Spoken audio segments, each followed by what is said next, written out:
There's a structure sitting in the cargo bay of the USG Ishimura. It's twice the height of a man, shaped like intertwined helices of DNA, glowing with faint crimson light that pulses at intervals no human designed.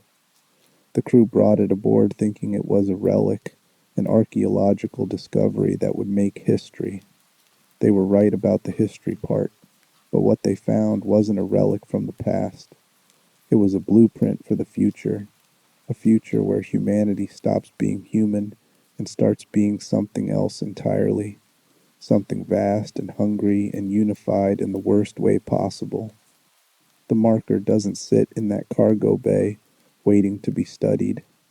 It sits there broadcasting, reprogramming, converting every mind within range into an instrument of its purpose.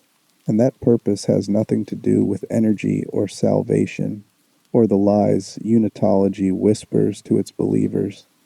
The marker exists to make you into meat, conscious, screaming, restructured meat that serves something so incomprehensibly ancient that calling it alien doesn't begin to capture what it actually is. Dead Space's marker is one of horror gaming's most disturbing concepts because it weaponizes belief itself. It doesn't need to chase you through corridors or jump out of vents. It just needs to sit there, emitting its signal, and let your own brain do the rest. The closer you get, the more your thoughts stop being yours. The hallucination starts subtle, flickers at the periphery of vision, voices that might be calm static, memories that feel slightly wrong. Then they escalate. Dead loved ones appear, speaking comfort while leading you towards self-destruction. Blueprints for creating more markers etch themselves into your neurons whether you want them there or not. Suicidal ideation becomes overwhelming impulse, and if you die, when you die, the same signal that destroyed your mind reanimates your corpse, reshapes your biology at the cellular level, and turns you into a necromorph whose only purpose is creating more corpses for conversion. The marker doesn't just kill civilizations, it makes them complicit in their own extinction, transforms survivors into architects of apocalypse, and calls the whole process convergence like it's something to celebrate rather than the end of everything that makes existence worth having. Over the next several hours, we're going to trace the complete truth about the markers, what they are, where they came from, how they function, and why they represent existential horror at its most disturbing.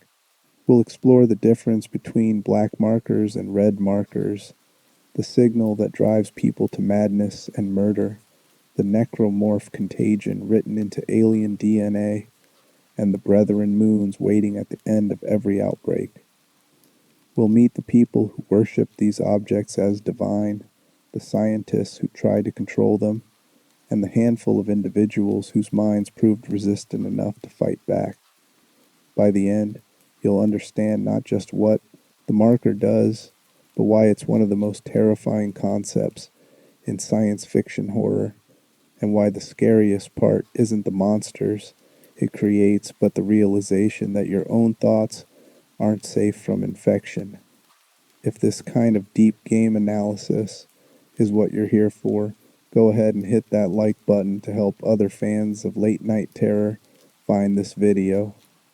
And drop a comment letting me know where in the world you're listening from and what time it is for you right now.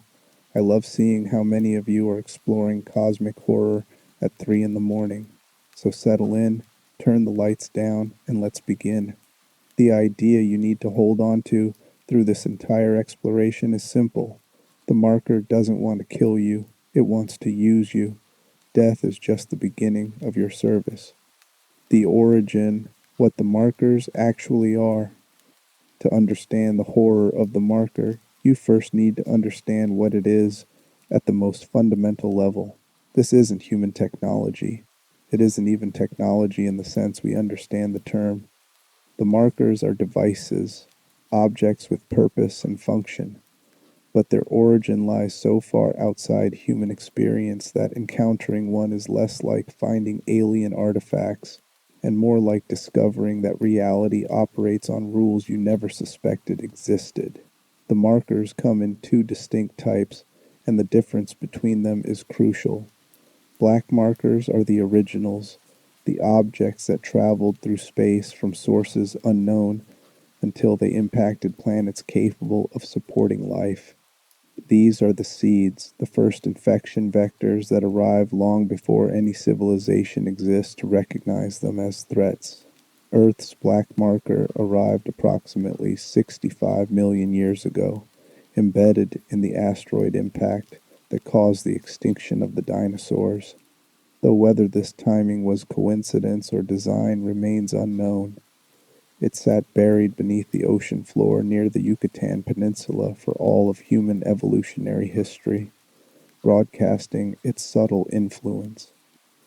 That first phase appears to involve evolutionary influence, though this remains speculative rather than confirmed canon.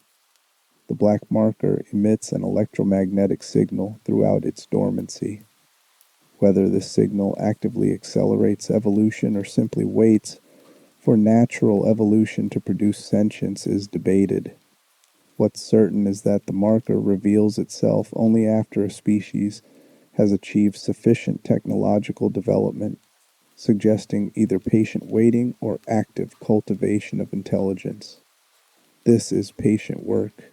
The black marker that would eventually be discovered on Earth had been there for millions of years, sitting in the ocean floor, broadcasting its signal into the biosphere, nudging human evolution in directions that served its ultimate purpose.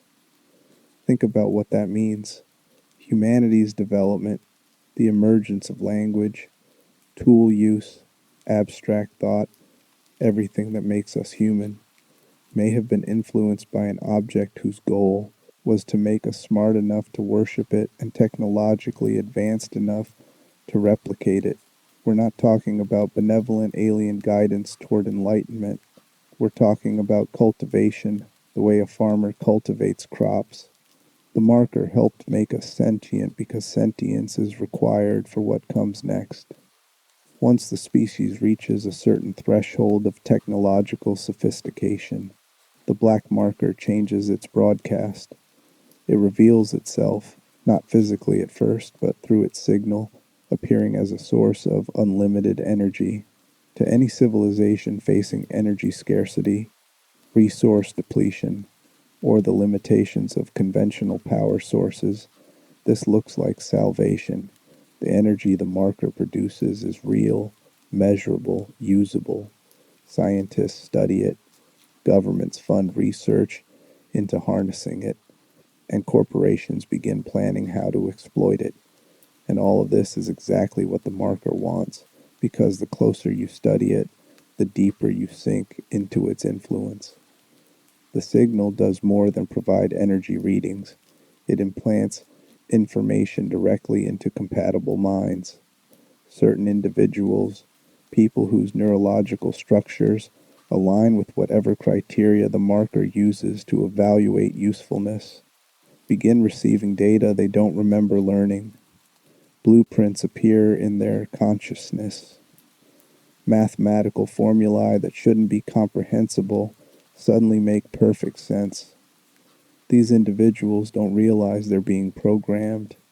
They think they're experiencing breakthroughs, moments of genius, sudden understanding of principles that will change everything. And they're right, just not in the way they believe. The information the marker provides is instructions for creating more markers. Not black markers, those are the originals, irreplicable by any species that encounters them. The blueprints are for red markers, artificial copies that humans or any other species can construct using their own technology and resources. The red markers don't function identically to the black marker. They're approximations, constructed from incomplete understanding by minds that don't fully grasp what they're building, but they're close enough to emit the signal, close enough to influence minds, close enough to begin the next phase. And this is where the marker's true purpose begins to manifest, until you realize that every red marker built is a weapon aimed at the species that created it. Red markers spread because the civilizations that encounter black markers actively distribute them. Governments place them in colonies for energy production. Corporations build them on mining operations and research stations. The Church of Unitology, the religion that emerges around marker worship, lobbies for their construction and placement, convinced they're sacred objects that will bring enlightenment and eternal life.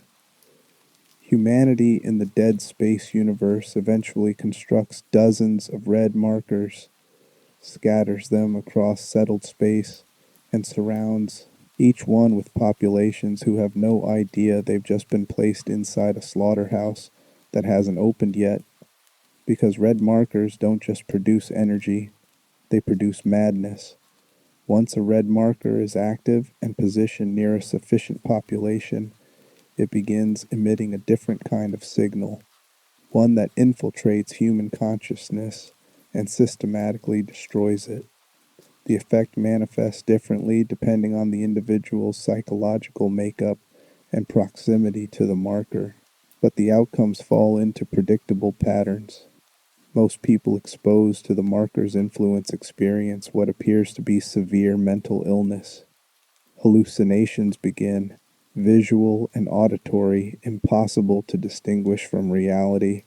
The hallucinations aren't random, they're targeted, personalized, designed to exploit each individual's specific vulnerabilities. Dead loved ones appear and speak with their voices, their mannerisms, their intimate knowledge of your history. They tell you things that comfort you, guide you, make you trust them, and then they start suggesting actions. Small things at first. Go to this location. Perform this task. Trust this person. Distrust that one. The mental deterioration progresses to what clinicians would diagnose as dementia, severe cognitive impairment, memory loss, confusion, inability to distinguish past from present. But this isn't organic brain disease. It's the marker, rewriting neural pathways, inserting thoughts that feel native, removing inhibitions that would normally prevent certain behaviors, creating compulsions that become irresistible.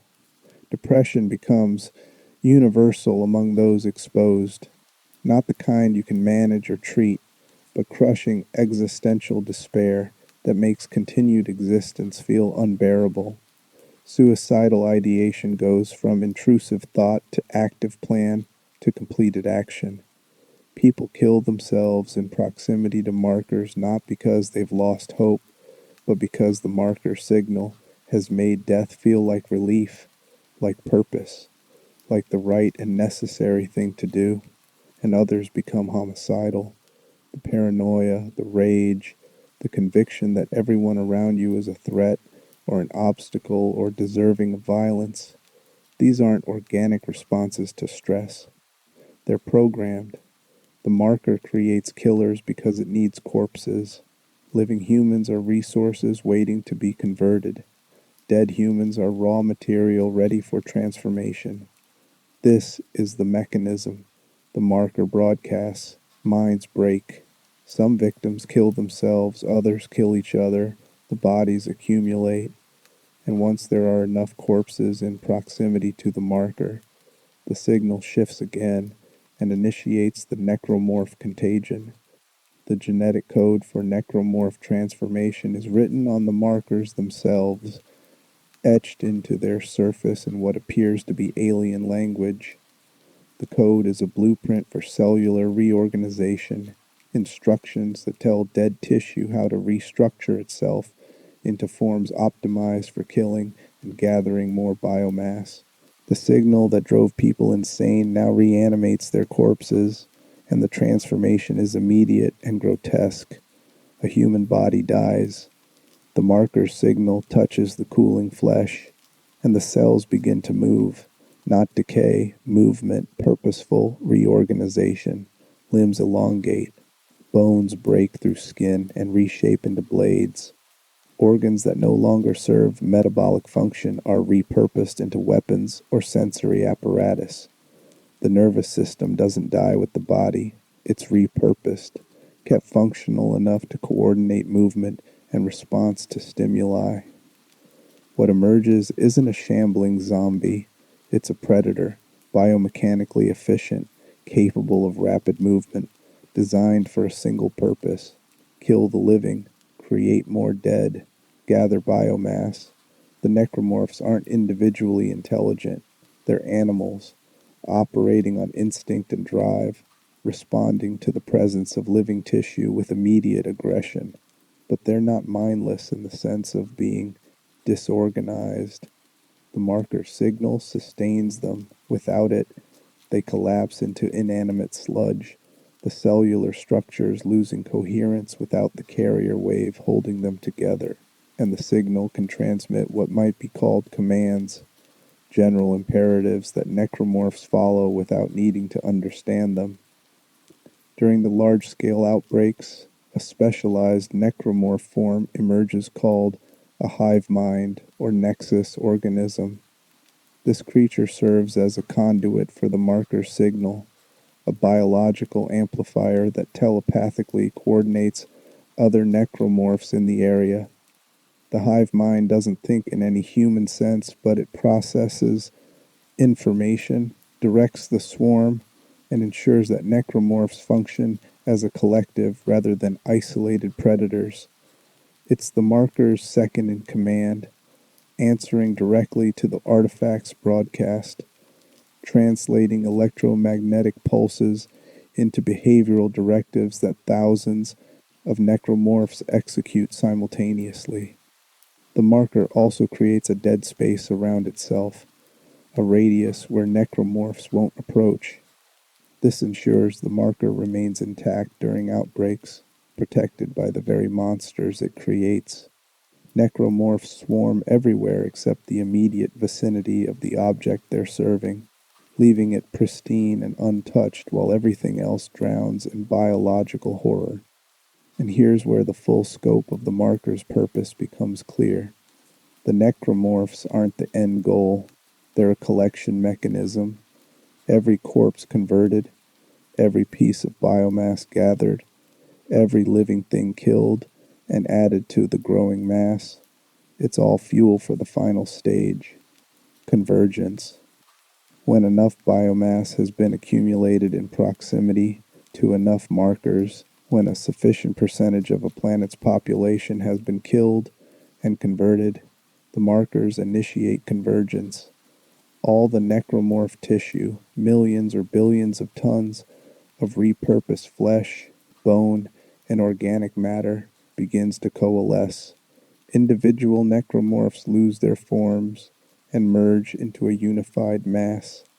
The mass grows, absorbs, expands, drawing in every scrap of biological material within range, and then it rises. A new brethren moon is born. The brethren moons are the true origin of the markers, the intelligence behind the signal, the entities that sent the black markers into the universe to begin this cycle. They're planet-sized organisms, conscious and malevolent, composed of the converted biomass of entire civilizations. Each moon represents a species that reached the technological threshold, discovered the marker, built red markers, succumbed to the signal, and was transformed into a single massive entity that now perpetuates the cycle. The brethren moons are the source of the marker signal. The markers themselves are receivers and rebroadcasters, amplifying the signal the moons transmit across impossible distances. The moons communicate with each other, coordinate across star systems, and guide the markers in their work. They're not just predators, they're a reproductive system that uses entire species as incubators, turning civilizations into wombs for new moons. Humanity discovered its black marker in the early 23rd century. By that point, the marker had been sitting on Earth for longer than humanity had existed as a species, waiting, broadcasting its evolutionary nudge, preparing the ground. When researchers finally located it and brought it to the surface, everything that followed was inevitable. The scientists went mad. The government seized control. A researcher named Michael Altman recognized the danger and tried to destroy the black marker by sinking it back into the ocean. He failed, was killed, and in one of the marker's cruelest ironies became the martyred founder of Unitology, the religion that worships the very thing he died trying to stop. The government used Altman's research to construct the first red markers beginning in 2214, just decades after the black marker's discovery. The Aegis 7 red marker was among the first, placed on that colony world where it could be studied in isolation from Earth's population. All three caused outbreaks. All three were declared failures, and all three were abandoned, left dormant on distant planets where they waited for the next opportunity. That opportunity came centuries later when humanity had spread across dozens of star systems, when colonies numbered in the hundreds, when the energy crisis had become severe enough that any solution looked worth pursuing. Someone remembered the markers. Someone proposed reactivating them, and the USG Ishimura was sent to Aegis 7 to retrieve the red marker buried there, to crack the planet open and bring the artifact back into circulation. The crew had no idea what they were bringing aboard. They thought it was technology, a power source, maybe even a religious artifact if you believed Unitology's propaganda. They didn't know they were loading a weapon that would turn the ship into a floating graveyard, that would convert over 1,300 people into necromorphs, that would trap engineer Isaac Clarke in a nightmare designed to break his mind and use him to spread markers further. Because that's what the marker does to people like Isaac. His neural structure is compatible, rare, maybe one in millions, but compatible enough that the marker can implant its blueprints directly into his consciousness. Isaac doesn't want this knowledge. He fights it, resists it, tries to ignore the visions and the voices and the impossible mathematics appearing in his thoughts. But the marker doesn't need his consent. It just needs his brain to survive long enough to build another marker, which will influence more people, create more outbreaks, gather more biomass, birth more moons. The cycle is self-perpetuating and nearly impossible to stop because it exploits the fundamental traits that define intelligent life. Curiosity makes you investigate the marker. Resource scarcity makes you want to harness it. Grief and fear make you vulnerable to hallucinations of dead loved ones. Belief makes you worship it. And your own biology, the cells you're made of, the DNA that defines your structure, contains the raw material for transformation. You can't fight the marker with weapons. You can destroy individual necromorphs, kill hive minds, even shatter a marker into fragments. But unless you obliterate every single piece, the carrier wave continues broadcasting from the shards. The signal persists, and even if you somehow destroyed every marker in the galaxy, the brethren moons remain, ancient and patient, ready to send more black markers into the cosmos to start new cycles on worlds that haven't encountered them yet. This is existential horror at its purest. The marker represents a threat you can't escape because it attacks from inside your mind, inside your cells, inside the fundamental nature of being a living, thinking organism. There's no safe distance, there's no immunity. There's only the question of whether you'll die before transformation or after, whether you'll be converted into a necromorph or driven insane trying to resist, whether you'll become a victim or an unwitting architect of humanity's extinction. And the worst part, the marker has already won in every timeline where it appears. Every civilization that discovers it follows the same path. study, replication, distribution, outbreak, convergence. The brethren moons have done this before, countless times to species across the galaxy. Humanity isn't special. We're not uniquely resistant or clever or capable of breaking the cycle. We're just the latest crop, growing toward harvest, getting closer to the threshold with every red marker we build.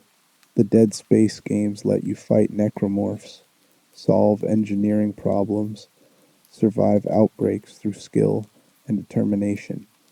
But the larger narrative is one of inevitable doom, where humanity's best efforts only delay what the markers were designed to accomplish. Even Isaac Clarke, the protagonist who survives multiple outbreaks and resists the marker's influence longer than almost anyone, can't stop the signal.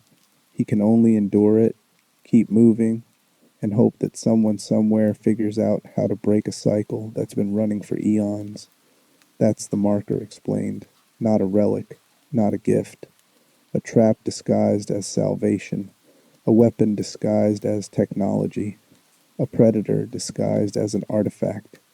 It sits in cargo bays and research facilities and Unitology chapels, glowing softly, waiting for you to get close enough.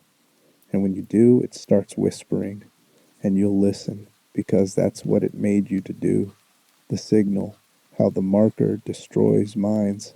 The marker doesn't announce its presence with alarms or obvious danger. When the USG Ishimura brought the red marker aboard, there were no immediate casualties, no visible threats, no reason for the crew to panic. The artifact sat in the cargo bay, inert and beautiful, while scientists ran scans and energy readings came back, showing exactly what they'd hoped for: unlimited power, stable emissions, the solution to every resource problem humanity faced. For the first few hours, maybe even days, the marker seemed like proof that taking risks paid off, that disturbing an alien artifact buried for millennia was justified by the rewards it offered. And during those hours, the signal was already working, broadcasting at frequencies human ears couldn't detect, wavelengths human instruments weren't designed to measure, penetrating every skull within range and beginning the process of psychological dismantling that would turn the Ishimura's crew into raw material for convergence. The marker signal is electromagnetic, but it functions less like radiation and more like a language your neurons are forced to understand whether you want to or not. It doesn't damage brain tissue the way a tumor or toxin would. It rewrites neural pathways, creates new connections, severs old ones, and implants information that your conscious mind never agreed to receive. The process is invisible and irreversible.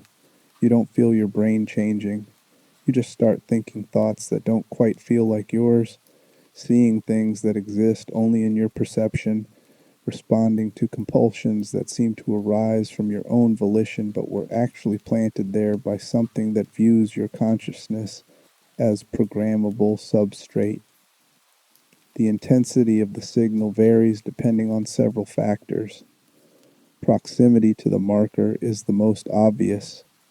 Being in the same room produces stronger effects than being several decks away, but the marker can modulate its broadcasts, strengthening or weakening the signal based on what it's trying to accomplish. When it wants to remain hidden, to let a population grow comfortable before the outbreak begins, the signal stays subtle. When it's ready to initiate mass death, the signal becomes overwhelming, driving entire populations to simultaneous breakdowns. Certain individuals amplify the signal just by being near the marker.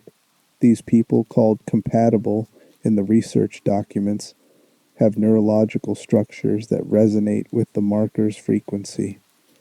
When someone like Isaac Clarke or Istvan Sato comes into proximity with a marker, their brain activity sharpens the signal, makes it more focused and powerful. The marker recognizes these individuals and prioritizes them, implanting blueprints and knowledge that will make them build more markers. Compatibility isn't a gift. It's a targeting mechanism, the marker identifying which minds are useful enough to reprogram completely. For most people, the signal manifests as what looks like severe psychiatric illness.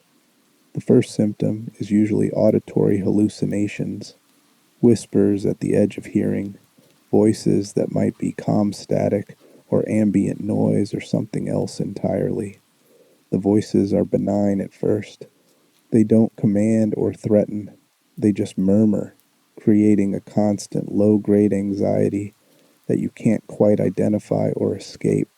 Then the visual hallucinations begin, flickers in peripheral vision, shapes that disappear when you look directly at them, shadows that move against the light source.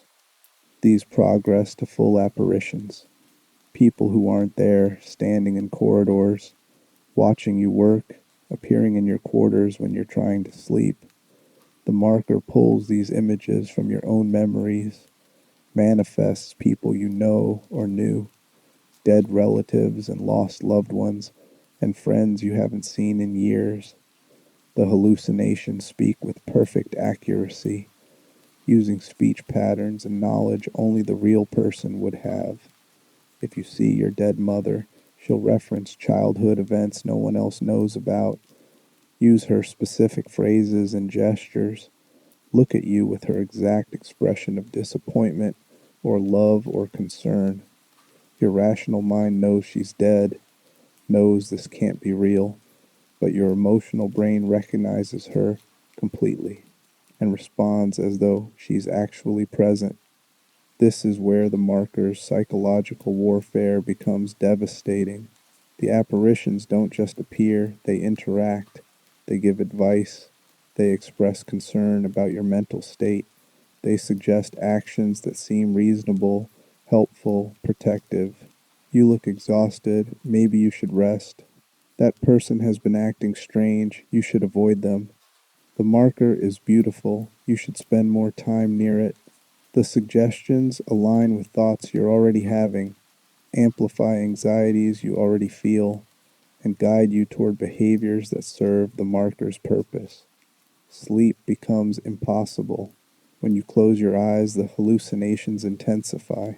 Dead loved ones sit on the edge of your bunk, speaking to you through the night. Nightmares blend with waking visions until you can't distinguish them. You dream about the marker, about its structure and purpose, about the symbols etched on its surface. You wake with the conviction that you understand something profound, something that would solve everything if you could just articulate it properly. Cognitive function deteriorates in ways that mirror dementia. Memory becomes unreliable. You forget conversations that happened hours ago, but remember events from childhood with hallucinatory clarity. Time becomes fluid. You lose track of how long you've been working, whether you ate recently, what day it is. Your ability to plan and execute complex tasks remains mostly intact, which is crucial for the marker's purposes, but your judgment erodes. Decisions that would normally seem obviously wrong start to feel reasonable. The emotional dimension is where the signal does its cruelest work. Depression descends like fog, thick and inescapable, saturating every thought with hopelessness. This isn't the kind of depression where you're sad about something specific. It's existential despair, the bone-deep conviction that existence is suffering, that continuation serves no purpose, that death would be mercy. The marker doesn't argue you into this state. It chemically induces it, alters neurotransmitter function until your brain physically cannot produce the chemicals associated with hope or pleasure or meaning. Suicidal ideation becomes constant and intrusive. You think about death the way thirsty people think about water, as relief, as solution, as the only thing that would make the pressure stop. The thoughts start passive. I wouldn't mind if I died. Then they become active. I should die. Then they become plans. Specific methods, specific locations, specific times. The marker guides these thoughts toward outcomes that serve its purpose. Die near the marker itself so your corpse can be immediately converted, or die in ways that create trauma and fear in others, accelerating their own breakdowns. Others experience the signal differently. Instead of depression, they develop paranoia and rage. Everyone becomes suspect. Co-workers are plotting against you. Friends are secretly mocking you. The person you've worked beside for years is definitely planning something. You can see it in how they look at you, how they move, how they breathe. The paranoia isn't subtle or manageable. It's consuming, turning every interaction into a threat assessment, every conversation into evidence of conspiracy. The rage that accompanies this paranoia is volcanic and often sudden. Minor frustrations become unbearable provocations. Someone speaks to you in a tone you don't like, and the urge to hurt them becomes overwhelming. You fantasize about violence in graphic detail, and because the marker has been eroding your inhibitions, the gap between fantasy and action shrinks. You go from imagining harm to planning it to executing it, and the whole progression feels justified, feels necessary, feels like self-defense against threats that exist only in your rewired perception. The marker creates these different response patterns deliberately. It needs some people to kill themselves, creating corpses without violence or struggle. It needs others to kill each other, maximizing body count and spreading terror that accelerates everyone else's deterioration. And it needs a few specific individuals, the compatible ones, to remain functional enough to act on the knowledge it's implanting. These compatible individuals experience the signal differently than the general population. Instead of pure madness, they receive information.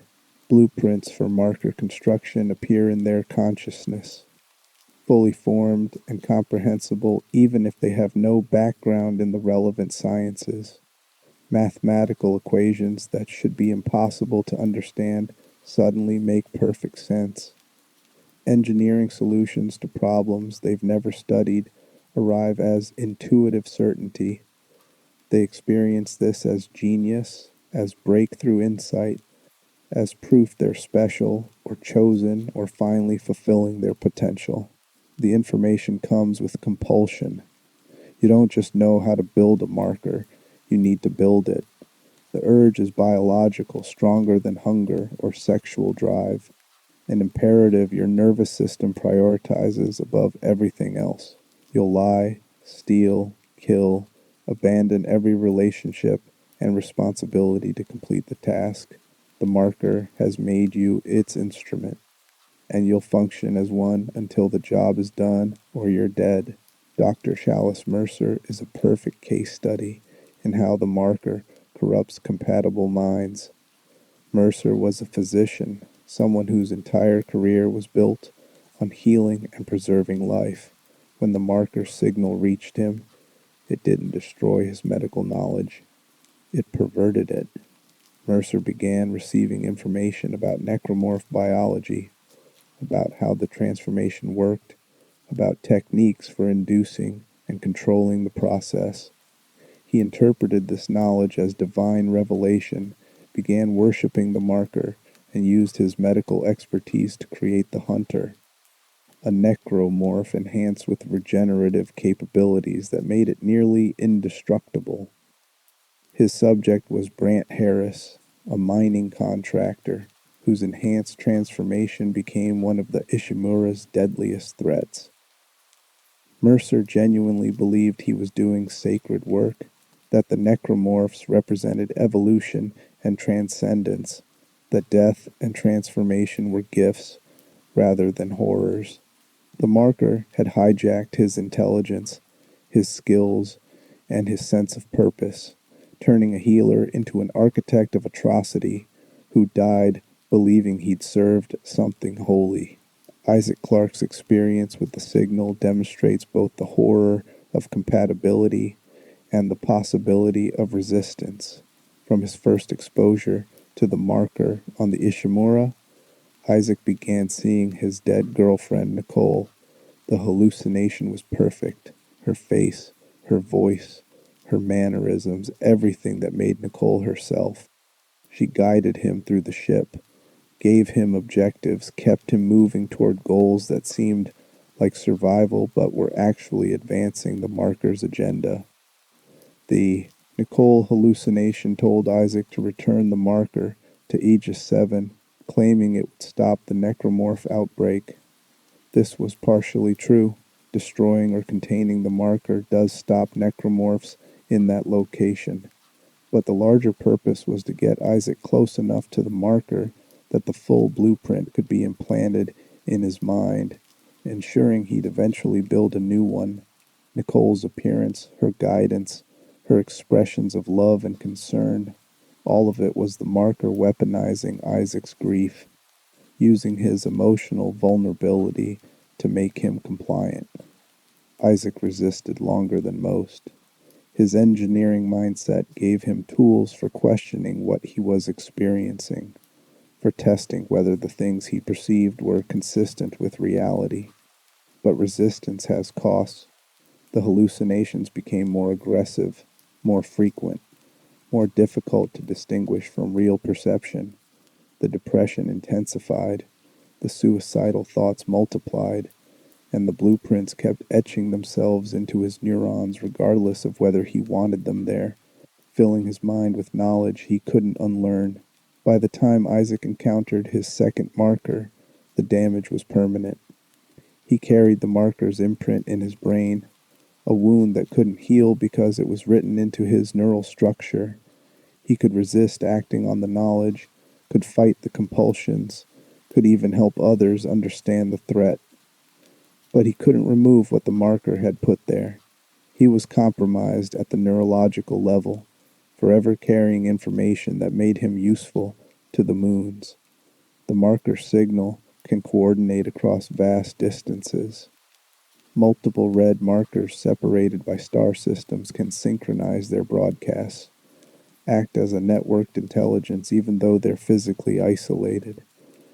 When the markers on Aegis 7, Aspera, and Cremar all became active simultaneously, they coordinated outbreak timing, shared information about compatible individuals, and adjusted their signals to maximize efficiency across all three locations. This suggests either genuine intelligence in the markers themselves, or more likely, direct control by the Brethren moons, using the markers as remote instruments.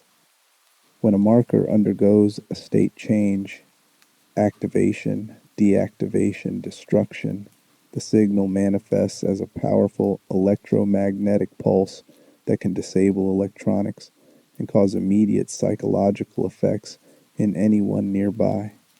People close to a marker during state change often experience seizures, immediate onset of hallucinations, or instant psychotic breaks. The pulse is the marker announcing its presence, overwhelming every brain within range with a burst of information, an influence too intense to resist or ignore. The signal creates something called a dead space around the marker, a radius where necromorphs will not enter. This protective buffer ensures the marker remains intact during outbreaks, surrounded by the creatures it creates but never threatened by them. The necromorphs instinctively avoid the zone, creating an empty circle of safety around the object that's orchestrating their existence. This allows the marker to continue broadcasting throughout the outbreak, sustaining the necromorphs and guiding the convergence process. Destroying a marker stops the signal, but only if the destruction is complete. Fragments of a marker continue emitting the carrier wave, though at reduced strength. Necromorphs within range of the fragments remain animate. Hallucinations persist for people already affected.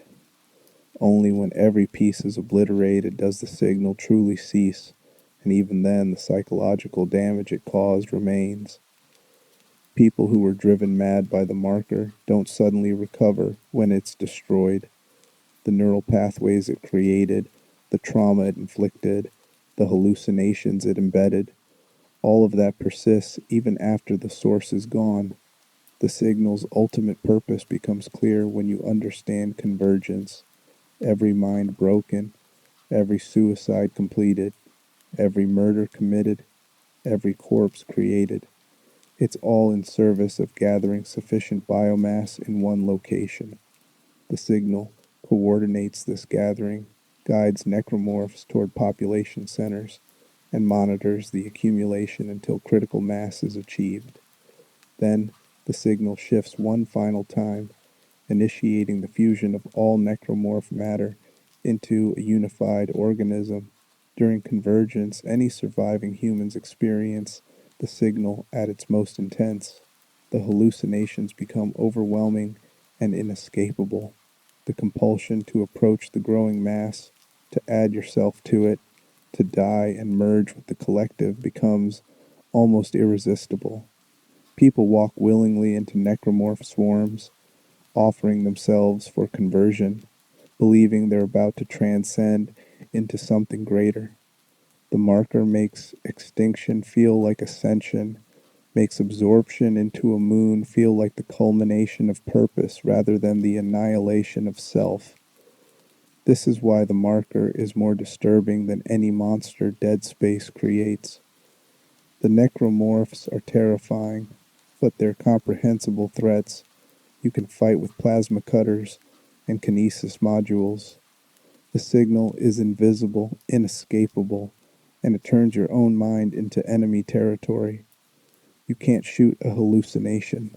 You can't outrun your own thoughts. You can't plasma cut your way out of depression or stomp on paranoid delusions. The marker proves that in science fiction horror, the most effective weapon isn't physical force. It's the ability to corrupt meaning itself, to make death seem preferable to life, to transform your survival instincts into self-destructive compulsions, to use your love for dead partners and children and parents as leverage to make you complicit in apocalypse. You can survive necromorphs if you're skilled and lucky, but if the marker has decided you're useful, if your brain is compatible enough to receive its full attention, then survival just means living long enough to serve its purpose. And there's no escape from that service because it's written into your neurons now, permanent as scars, waiting for the moment when resistance fails and you finally do what the signal has been programming you to do since the first time you saw that red glow and thought it was beautiful. The necromorphs, death as raw material. There's a moment in every dead space encounter where you realize the thing hunting you used to be human. Maybe it's the scraps of uniforms still clinging to restructured flesh. Maybe it's the shape of a jawbone protruding from what used to be a shoulder. Maybe it's the sound, that wet gurgling that's almost but not quite a voice, like the corpse is trying to scream through a throat that's been repurposed into something else entirely. The necromorphs aren't possessed bodies or reanimated dead in the traditional sense. Their architecture, biological structures rebuilt from human raw material, according to specifications written into the marker signal, transformed into predators whose only purpose is creating more corpses for conversion. The necromorph contagion isn't a virus in the conventional sense. You can't catch it from being bitten or scratched by a necromorph, though that will certainly kill you and make you eligible for transformation. The contagion is information, genetic instructions, encoded in the marker signal that activates when it touches dead tissue. The moment a human body dies within range of an active marker, the cells receive the broadcast, and instead of beginning the normal decomposition process, they begin to reorganize. The transformation happens at the cellular level first. The marker signal contains what appears to be a recombinant strain of DNA, something so alien it doesn't match any terrestrial organism, but functions as a set of instructions that human cells can process. The dead cells don't decay, they respond. Stem cells that would normally remain dormant activate. Muscle fibers that should be stiffening with rigor mortis instead become pliable and responsive. Bone cells that should be inert begin secreting calcium deposits in new configurations, elongating limbs, creating blade-like protrusions, restructuring the skeleton into weapons. The nervous system is the first thing the contagion preserves and modifies. A functioning nervous system is required for movement and coordination, so the marker signal keeps neurons viable even after brain death. The brain itself undergoes catastrophic reorganization. Higher cognitive functions are stripped away because a necromorph doesn't need self-awareness or memory or personality. What remains is the brainstem and the limbic system, the most primitive parts that control movement, aggression, and the drive to hunt. The result is a nervous system that can coordinate complex physical actions without anything resembling consciousness directing them. The transformation takes different forms depending on several factors. The condition of the corpse before conversion matters. A recently killed human with intact limbs transforms differently than a body that's been torn apart or burned. The intensity of the marker signal influences the speed and complexity of transformation, and there appears to be some level of purposeful variation, as though the marker assigns different roles to different corpses based on what's needed at that stage of the outbreak. The most common form is the slasher, and its design is a masterclass in biomechanical horror. The slasher begins as an ordinary human corpse. The marker signal hits. The arms begin to change first, bones elongating, skin splitting as the radius and ulna extend far beyond normal human proportions. The hands transform into blade-like appendages, fingers fusing and sharpening, bone growing through flesh to create cutting edges. The jaw dislocates and distends, hanging open in a permanent scream position that exposes the throat and allows the creature to emit its distinctive shriek. The legs undergo similar transformation, becoming digitigrade. The heel lifts so the slasher walks on what used to be the balls of its feet, creating a posture that allows for rapid bursts of speed. The spine curves forward in a predatory hunch. Internal organs that no longer serve metabolic function are dissolved, the space they occupied filled with additional muscle tissue that powers the elongated limbs. What emerges is something that barely resembles its human origin, a gaunt predator that moves with terrible speed and strikes with blade arms capable of dismembering a living human in seconds. But the slasher retains enough human structure to be recognizable, and that's what makes it horrifying. You can still see the face, even distorted. You can still identify the general body plan. You can look at a slasher and think, that was someone's husband, or that was someone's child, or that was a person who had a name and a life and didn't deserve to become this. The necromorphs aren't alien enough to be completely other.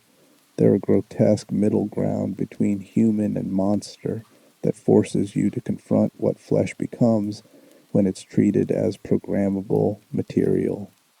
The leper represents a different adaptation strategy. These necromorphs form from corpses that lost their arms before or during conversion, so the contagion compensates by overdeveloping the legs. The femurs elongate massively, creating limbs that resemble those of a grasshopper or frog. The hip joints restructure to allow for extreme extension. The result is a necromorph that sacrifices close combat capability for the ability to leap across vast distances, launching itself at prey from angles and ranges that make it nearly impossible to track. Leapers demonstrate that the necromorph contagion has some level of adaptive intelligence built into it. When the standard slasher configuration isn't possible due to the corpse's condition, the contagion creates something else, something that can still hunt and kill despite missing essential components. This suggests the marker's instructions aren't rigid templates, but adaptive algorithms that work with whatever biological material is available. The pregnant is one of the most disturbing forms because it weaponizes reproduction imagery. These necromorphs have grotesquely swollen torsos, abdomens distended as though carrying a child. The swelling isn't pregnancy, it's a sack full of smaller necromorphs called swarmers, infant-sized creatures with insectoid appendages and gnashing teeth. When a pregnant is killed, the sac ruptures and releases the swarmers, which attack in coordinated groups. The pregnant form often originates from female corpses, though not always, and the biomass used to create the swarmers comes from other corpses in the area. The marker signal coordinates this, directing some necromorphs to become mobile incubators that distribute smaller attack units throughout an area.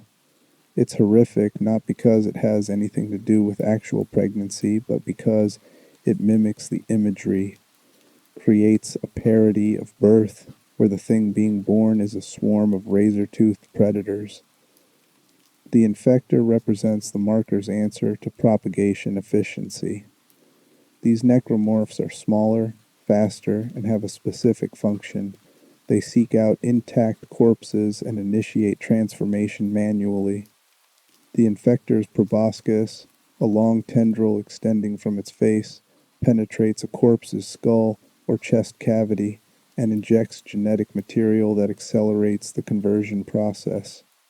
This allows the necromorph outbreak to spread even in areas where the marker signal is weak, creating a redundancy system that ensures corpses become necromorphs even if they're outside the primary broadcast radius. Watching an infector work is nauseating. It scuttles toward a corpse with insect-like movements. The proboscis extends and penetrates. The corpse convulses as the injection takes effect, and within seconds the body begins its transformation, bones cracking and reforming, flesh splitting and reorganizing, a human being erased and replaced with something built to kill. The infector demonstrates that the necromorph contagion can be transmitted mechanically as well as through the marker signal, making it a true biological weapon with multiple vectors of spread. The brood is what happens when the marker has access to larger corpses or decides it needs something capable of smashing through reinforced barriers. These massive necromorphs stand 8 to 9 feet tall, with enormously overdeveloped upper bodies and arms that end in bone-plated battering rams instead of hands. The skull is elongated and armored, creating a wedge-shaped head perfect for charging attacks. Brutes are living siege weapons, used to break through security doors, smash barricades, and create openings for smaller necromorphs to flood through. The biomass required to create a brute exceeds what a single corpse can provide, suggesting these forms incorporate tissue from multiple bodies. The marker signal coordinates this merger, directing lesser necromorphs to bring corpses to a central location where they're fused together into something larger and more destructive. This demonstrates planning and resource allocation, functions that suggest the marker is actively managing the outbreak rather than just triggering random transformations. Children's corpses transform into crawlers and lurkers, forms adapted to smaller skeletal structures. Crawlers are mobile mines. The body is restructured, so the torso becomes an explosive sack of corrosive biological material. The crawler drags itself along floors and walls using vestigial limbs, approaching prey before detonating in a burst of acidic tissue. Lurkers have tentacles that emerge from the body at multiple points, each tipped with a bone spike that can be launched as a projectile. They attach to walls and ceilings, ambush predators that demonstrate the necromorph contagion works on any human body, regardless of age. The transformation of children is perhaps the necromorph's most disturbing feature. Not because child necromorphs are more dangerous, they're generally weaker than adult forms, but because the sight of what used to be a child, now restructured into a weapon, forces an acknowledgement of the contagion's absolute indifference to age, innocence, or any human category that might deserve protection. The marker treats a 5-year-old corpse the same way it treats an adult, as raw material to be optimized for killing. Advanced necromorph forms appear when outbreaks have progressed to the point where massive amounts of biomass are available. The divider is a slasher variant that doesn't die when dismembered. Instead, each severed limb becomes an independent creature. Cutting off the divider's arms creates 2 smaller necromorphs that continue attacking. Destroying the torso doesn't stop the limbs from functioning. The only way to truly kill a divider is to destroy every component part, which requires more ammunition and time than most survivors can afford during a swarm attack. The tripod is an enormous form that appears when the marker needs to defend a specific location or shepherd biomass toward a convergence site. These creatures stand stories tall, with 3 massive legs supporting a body covered in blade-like protrusions and tentacles. Tripods don't hunt individuals. They demolish structures, crush vehicles, and clear large areas of anything that might impede necromorph movement. They're siege organisms deployed when the outbreak has progressed beyond the scavenging phase and entered active warfare against organized resistance. The ubermorph represents the peak of individual necromorph development, a slasher variant enhanced with regenerative capabilities that make it nearly immortal. Severed limbs regrow within seconds. Destroyed torso sections rebuild. The ubermorph cannot be permanently killed through conventional damage because the marker signal is sustaining it actively, constantly repairing and rebuilding damaged tissue faster than weapons can destroy it. The only way to stop an ubermorph is to cut off its connection to the marker signal or to incapacitate it long enough to escape. These advanced forms demonstrate that necromorphs aren't static. They evolve throughout an outbreak. Early-stage necromorphs are basic conversion of available corpses. Mid-stage necromorphs show specialization and role differentiation. Late-stage necromorphs incorporate advanced biomechanical features that suggest the marker is actively engineering improvements based on what's working and what isn't.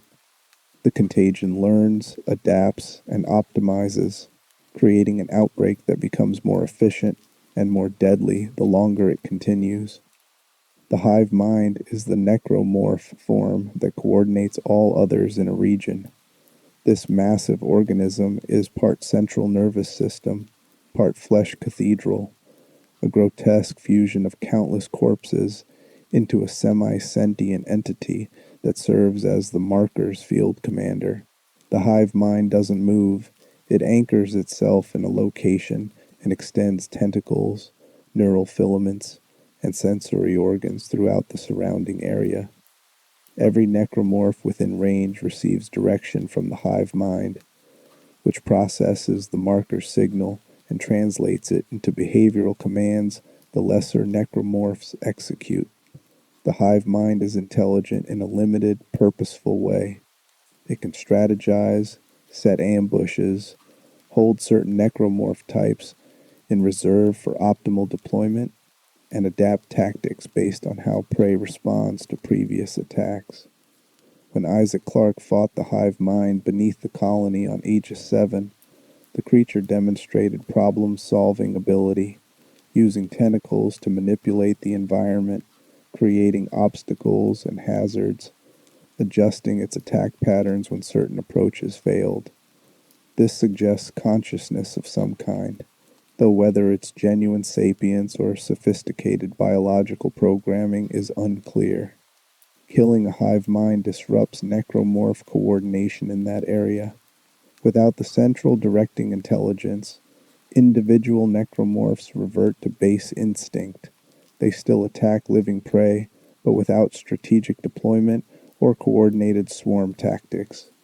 They become easier to evade or defeat because they're operating as isolated predators rather than as a unified force. However, destroying the hive mind doesn't destroy the necromorphs themselves. As long as the marker signal continues broadcasting, the corpses remain animate, the cellular structures remain reorganized, and the threat persists. The necromorph's relationship to the marker signal is their most exploitable weakness. They require the carrier wave to maintain cellular cohesion. When a marker is destroyed or deactivated, necromorphs within its broadcast radius collapse, their restructured biology losing coherence without the signal holding it together. They literally dissolve into inanimate sludge, the cells finally succumbing to entropy once the electromagnetic force sustaining them disappears. But this weakness is difficult to exploit because markers create the dead space around themselves, the protective radius necromorphs instinctively avoid. To destroy a marker, you have to reach it, which means fighting through hordes of necromorphs to enter the one location where they won't follow. And even then, markers are extraordinarily durable, requiring massive amounts of energy or precise targeting of structural weaknesses to shatter. The psychological dimension of fighting necromorphs is what makes them effective horror enemies beyond their physical threat. You're fighting corpses of people who didn't ask for this, didn't deserve this, who were victims before they became monsters. Every necromorph you kill is someone's former colleague, family member, friend. The game forces you to dismember these bodies, to stomp on their remains to ensure they won't regenerate, to treat human corpses as nothing more than threats requiring extreme violence to neutralize. This creates a moral weight that other horror games rarely achieve. Zombies are typically mindless flesh eaters with no remaining humanity. Necromorphs are explicitly human corpses transformed against their will, and the game reminds you of this constantly. You find audio logs from crew members talking about their lives, their families, their plans for after the mission. Then you find those same crew members as necromorphs, their bodies desecrated and weaponized, and you're forced to destroy what remains of them to survive.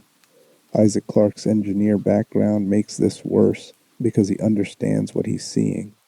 He knows enough biology to recognize that the necromorph in front of him used to be a person. He can identify the transformation, see how human anatomy was repurposed, understand that this wasn't a natural process but deliberate restructuring. And because he's seeing Nicole, or hallucinating her, throughout the Ishimura, there's the constant fear that he'll encounter her as a necromorph, that he'll have to kill the corpse of the woman he loved. The necromorphs represent the marker's genius at biological warfare. They're self-replicating because every living thing they kill becomes another necromorph. They're resource efficient because they're made from materials already present in the environment. No external components needed, no supply chains required. They're psychologically devastating because fighting them forces survivors to confront the desecration of human dignity. And they're effective at gathering biomass because their sole purpose is to kill everything living, creating the vast quantities of dead tissue required for convergence. When convergence begins, individual necromorphs lose their distinct forms. They melt, merge, flow together like liquid flesh, and combine into an undifferentiated biomass that grows and expands to absorb everything organic within reach. The individual predators that made the outbreak so terrifying cease to exist as separate entities. They become raw material for the final transformation, the birth of something so massive and so alien that human minds can't fully process what they're witnessing, until you realize that the necromorphs were never the end goal. They were the collection mechanism, the tools the marker used to gather and prepare biomass. The real horror isn't the individual monsters. It's the realization that an entire species can be systematically converted into food for something that views consciousness itself as just another resource to consume. The Church of Unitology, when faith becomes complicity, if the marker is a trap and the necromorphs are its teeth, then Unitology is the bait, a religion built on misunderstood martyrdom and weaponized grief, spreading across human space like a virus that makes populations welcome the very thing designed to destroy them. The Church of Unitology isn't a fringe cult operating from compound hideaways. By the 26th century, it's one of humanity's major religious movements, with millions of adherents, enormous political influence, and enough financial resources to shape colonial policy. Its members aren't all unstable fanatics.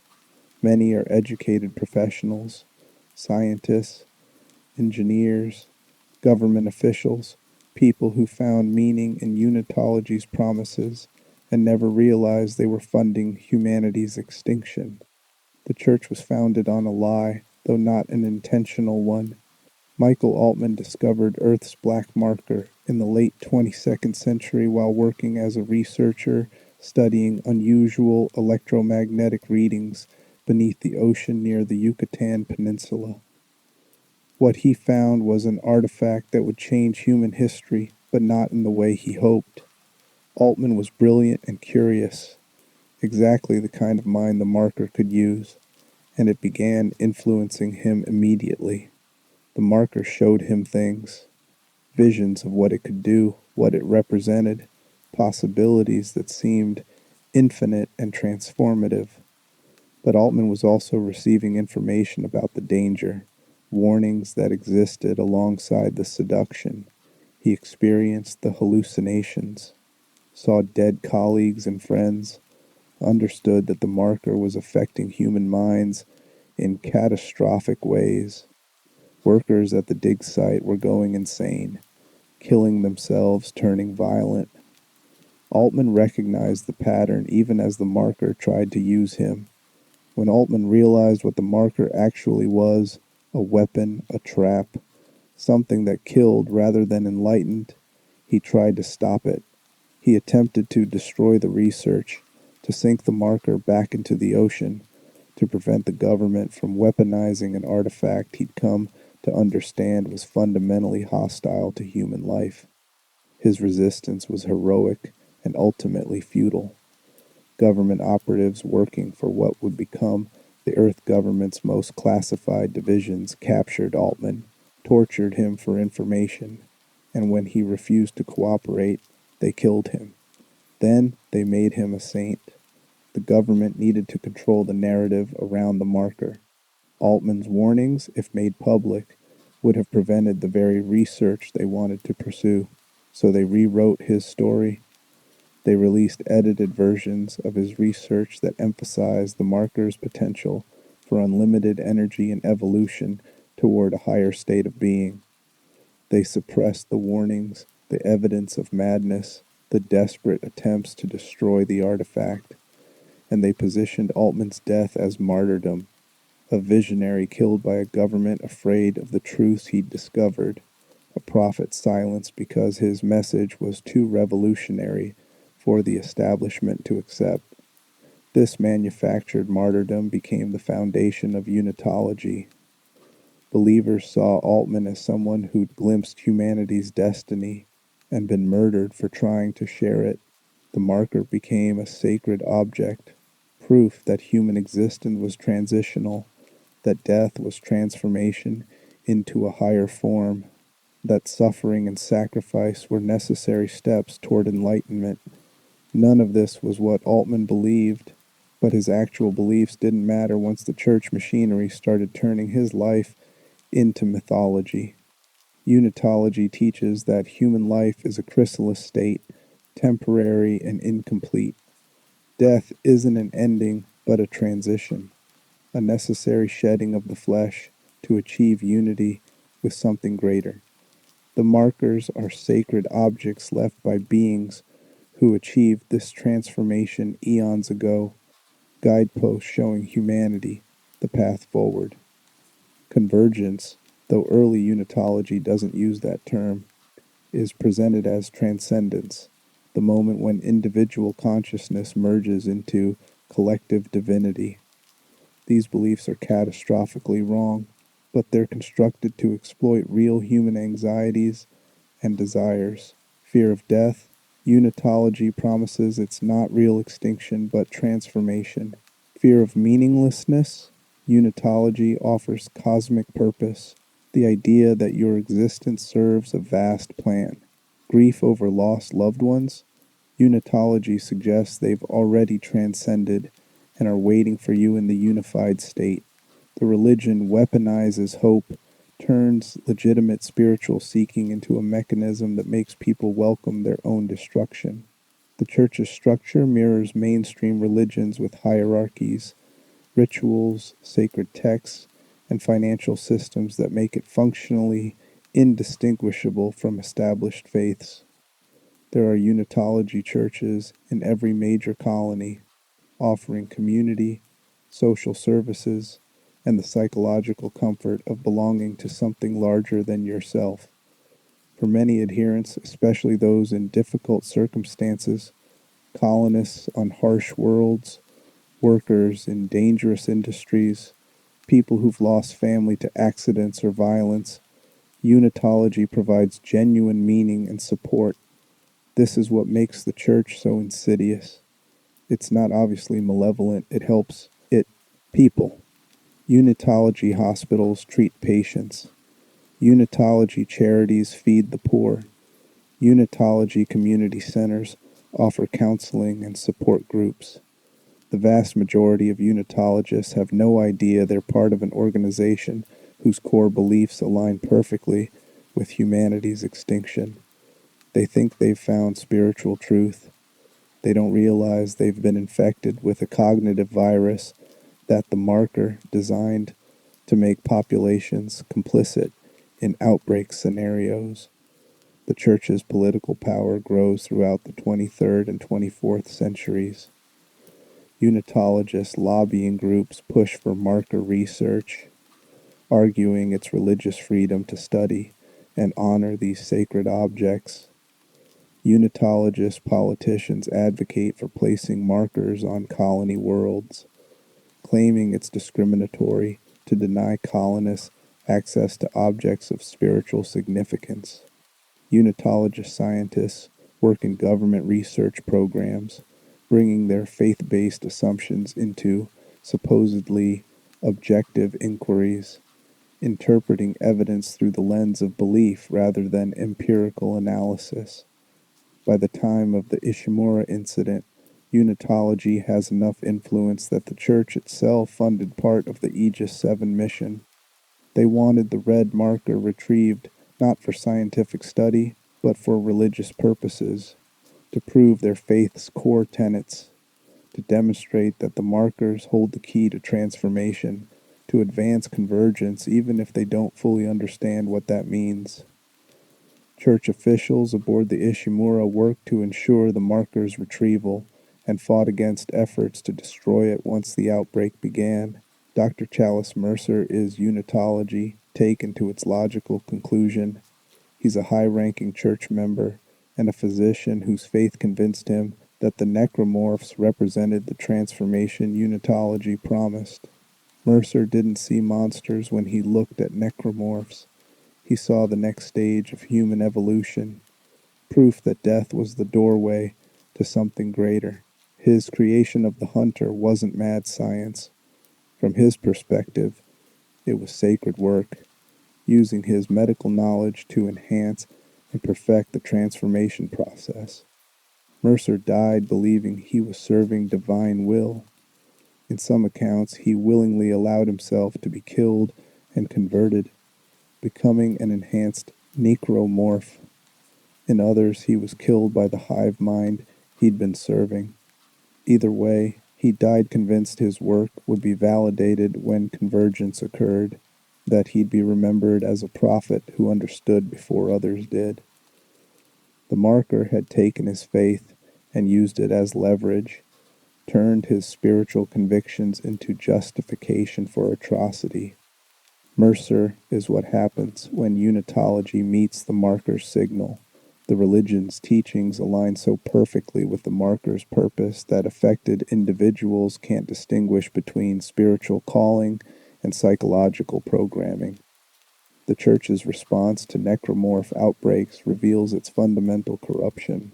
When evidence of outbreaks emerges, classified at first but information leaks, some Unitologist leaders respond with horror and reconsideration, but others, especially those higher in the hierarchy with access to the Church's inner doctrines, see the outbreaks as validation. Convergence is happening exactly as prophecy suggested. The transformation is real.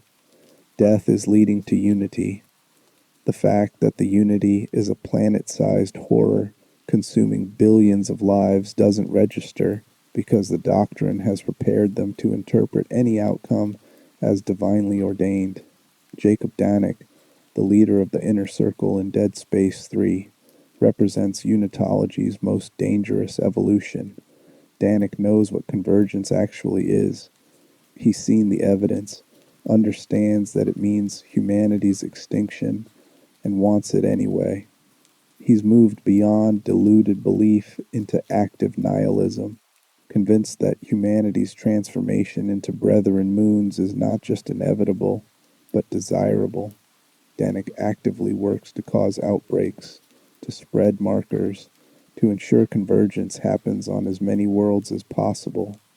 This isn't madness in the clinical sense. Danek is lucid, strategic, intelligent. He's made a philosophical decision that human existence, in its current form, isn't worth preserving, that becoming part of the moons is preferable to continued existence as vulnerable, mortal, separate individuals. The marker signal may have influenced this conclusion, but Danek has integrated it into a coherent worldview that doesn't require ongoing hallucinations or compulsion to maintain. He's chosen extinction, and he's weaponized his religion to make that choice on behalf of billions who never consented. The Church's theology includes concepts that map directly onto the marker's actual function, though believers don't recognize the correlation. Altman be praised is the standard Unitologist benediction, invoking a man who died trying to stop the thing they worship.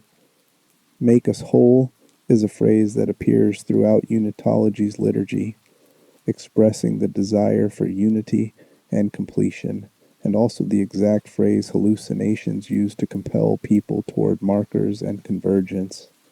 The religion has absorbed the marker's purposes and repackaged them as spiritual aspiration. Unitology's sacred text, the marker's witness testament, contains fragments of actual information about marker function embedded in religious language. Passages describe the transformation of flesh, the unity of consciousness, the calling of those who've gone before. Read literally, it's describing necromorph conversion and convergence, but read through the lens of faith. It sounds like poetry about transcendence and eternal life. The text is simultaneously accurate description of horror and effective religious propaganda, which suggests it may have been written by marker-affected individuals who are receiving real information but interpreting it through spiritual frameworks. The Church runs schools where children are indoctrinated into Unitologist beliefs from early ages. These schools teach that death is a beginning, that the markers are holy, that humanity's purpose is to achieve unity through transformation. Children raised in this environment don't develop the existential fear of death that might make them resist necromorph outbreaks. They're psychologically prepared to see their own deaths and the deaths of everyone they love as positive outcomes, as fulfillment rather than tragedy. This makes unitologist populations especially vulnerable during outbreaks, when the marker signal begins driving people to suicide and murder. Unitologists often interpret these impulses as religious calling. The voice telling them to kill themselves sounds like the transcendence their faith promised. The compulsion to bring others to the marker feels like missionary work. The entire population has been pre-programmed to cooperate with the marker's agenda because their religion taught them to desire exactly what the marker wants to impose. The financial dimension of unitology is staggering. The church controls vast wealth accumulated through member donations, corporate sponsorships, and investments. This money funds marker research through front organizations, bribes politicians to support pro-marker legislation, and finances the construction and placement of red markers on colony worlds. Unitology is essentially funding humanity's own extinction, channeling billions of credits into ensuring that the tools of convergence are built and distributed as widely as possible. Some church officials may understand this. Others are genuinely faithful, believing they're serving divine purpose. But the organizational structure ensures that even well-meaning members contribute to catastrophe because the church's goals align with the marker's function. You can be a kind, ethical unitologist who volunteers at shelters and helps your neighbors, and your tithe donations still fund the construction of artifacts that will kill everyone you love. The church also serves as an intelligence network for whoever controls it. In Dead Space's timeline, various factions fight for control of Unitology's leadership because controlling the church means controlling access to millions of believers who can be mobilized for political purposes. The Earth government infiltrates Unitology. Corporations fund Unitologist candidates. Unitologists infiltrate government and corporate structures. The whole system becomes incestuous, with power flowing between institutions that should be separate, all orbiting the markers like planets caught in gravitational wells they don't recognize. When the truth about markers becomes undeniable, when outbreaks happen on populated worlds, when necromorphs appear on news feeds, when convergence events are witnessed by survivors, the church doesn't collapse, it adapts. Some believers lose faith when confronted with the reality of what their religion actually leads to, but others double down, insisting that this is the trial before transformation, that the suffering is necessary purification, that those who die are the blessed ones who get to transcend first. Cognitive dissonance allows humans to maintain contradictory beliefs simultaneously, especially when abandoning those beliefs would require acknowledging participation in something monstrous. Unitologists who've spent decades in the faith, who've raised children in it, who've built their identities around it, can't easily accept that their entire spiritual framework was a lie that served an extinction-level threat. So they rationalize, reinterpret, find ways to make the evidence fit the belief system rather than abandoning beliefs in light of evidence. This is how religions survive revelations that should destroy them, not through logical consistency, but through psychological necessity.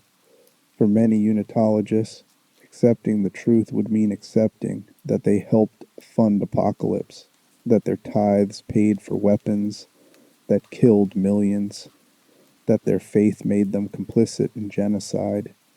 That's an unbearable weight. It's psychologically easier to believe that everyone else is wrong, that the necromorphs are a test or a deception or a necessary transition state. The Church of Unitology is the marker's most effective weapon after the signal itself. It's a self-perpetuating system that spreads marker-friendly ideology, funds marker construction, protects markers from destruction, and prepares populations psychologically to accept convergence. The markers didn't create unitology directly. They created the conditions that allowed it to emerge, then benefited from its existence without needing to actively manage it. This is mimetic warfare, infecting a population with ideas that make them serve your purposes without needing direct control. The marker plants the seed through Altman's manipulated legacy. Human psychology does the rest, building institutional structures, theological frameworks, and social movements that advance the marker's agenda while the participants believe they're seeking enlightenment. And the cruelest part? Some unitologists are right that human existence involves suffering, isolation, and the fear of meaninglessness. Their diagnosis of the human condition isn't wrong.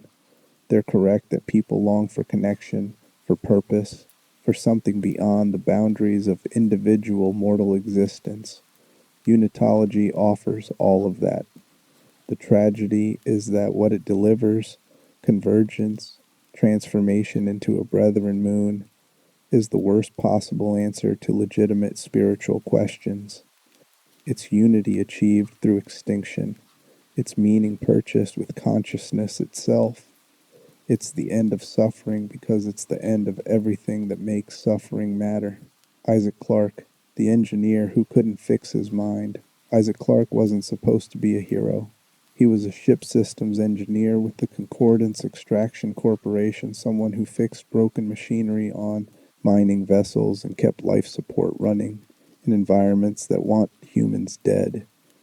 His expertise was in electrical systems, hydraulics, zero-gravity repair protocols, practical knowledge that had nothing to do with combat or survival horror. When the USG Kellyan was dispatched to investigate the distress signal from the Ishimura, Isaac was there for one reason. His girlfriend, Nicole Brennan, worked as a medical officer aboard the mining ship, and he'd pulled strings to get assigned to the repair mission so he could see her. He thought he was going to fix some systems, maybe deal with some emergency repairs, and reunite with the woman he loved. Instead, he walked into the Ishimura's shuttle bay and found it covered in blood, bodies, and claw marks that suggested something had torn through the entire crew. Within minutes, necromorphs attacked. The Kellyan's pilot panicked and crashed the shuttle, stranding Isaac and the two surviving crew members on a ship full of corpses that wouldn't stay dead. And from that moment, Isaac Clarke stopped being an engineer who happened to be in the wrong place and became the man who would carry the marker's blueprint in his mind for the rest of his life. What makes Isaac's story devastating is that he spends most of the first game believing Nicole is alive. He received a message from her before the Kellyan arrived, recorded before her death, but received after. And throughout the ship she appears to him, guiding him with instructions, telling him what needs to be fixed to stop the outbreak. He doesn't realize these later appearances are hallucinations generated by the marker. Her messages are what keep him moving when everything else says to give up and die. The engineering work, repairing tram systems, rerouting power, fixing centrifuges, gives him concrete tasks to focus on, problems he can solve when everything else is incomprehensible horror. And Nicole's presence, even mediated through video screens, makes the nightmare bearable because she's the reason he came here, the person he's trying to save, until you realize she's been dead the entire time. Nicole killed herself after the outbreak began, but before Isaac's ship arrived, driven to suicide by the marker signal, overwhelmed by watching her patients transform into necromorphs and knowing there was no escape. She recorded a final message for Isaac, desperate, terrified, apologetic, explaining what was happening, and then hung herself in her quarters. The message Isaac received at the start was sent before her death. Every appearance after that was the marker using her image to manipulate him. Every subsequent message Isaac received was a hallucination, the marker using his grief and love to manipulate him, to keep him functioning and moving toward objectives that served its purposes rather than his survival. The reveal of Nicole's death is one of horror gaming's cruelest moments because the game makes you complicit. You wanted to believe she was alive.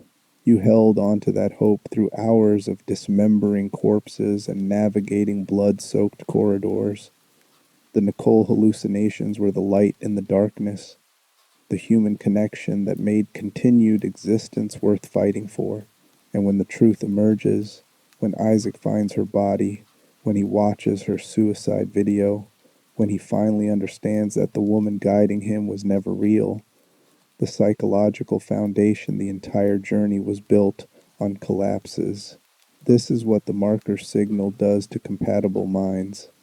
It finds the thing you need most desperately for Isaac Nicole's survival and uses that need as leverage. Every hallucination was precision-targeted psychological warfare. The marker knew Isaac's history with Nicole, their relationship dynamics, her speech patterns, her appearance.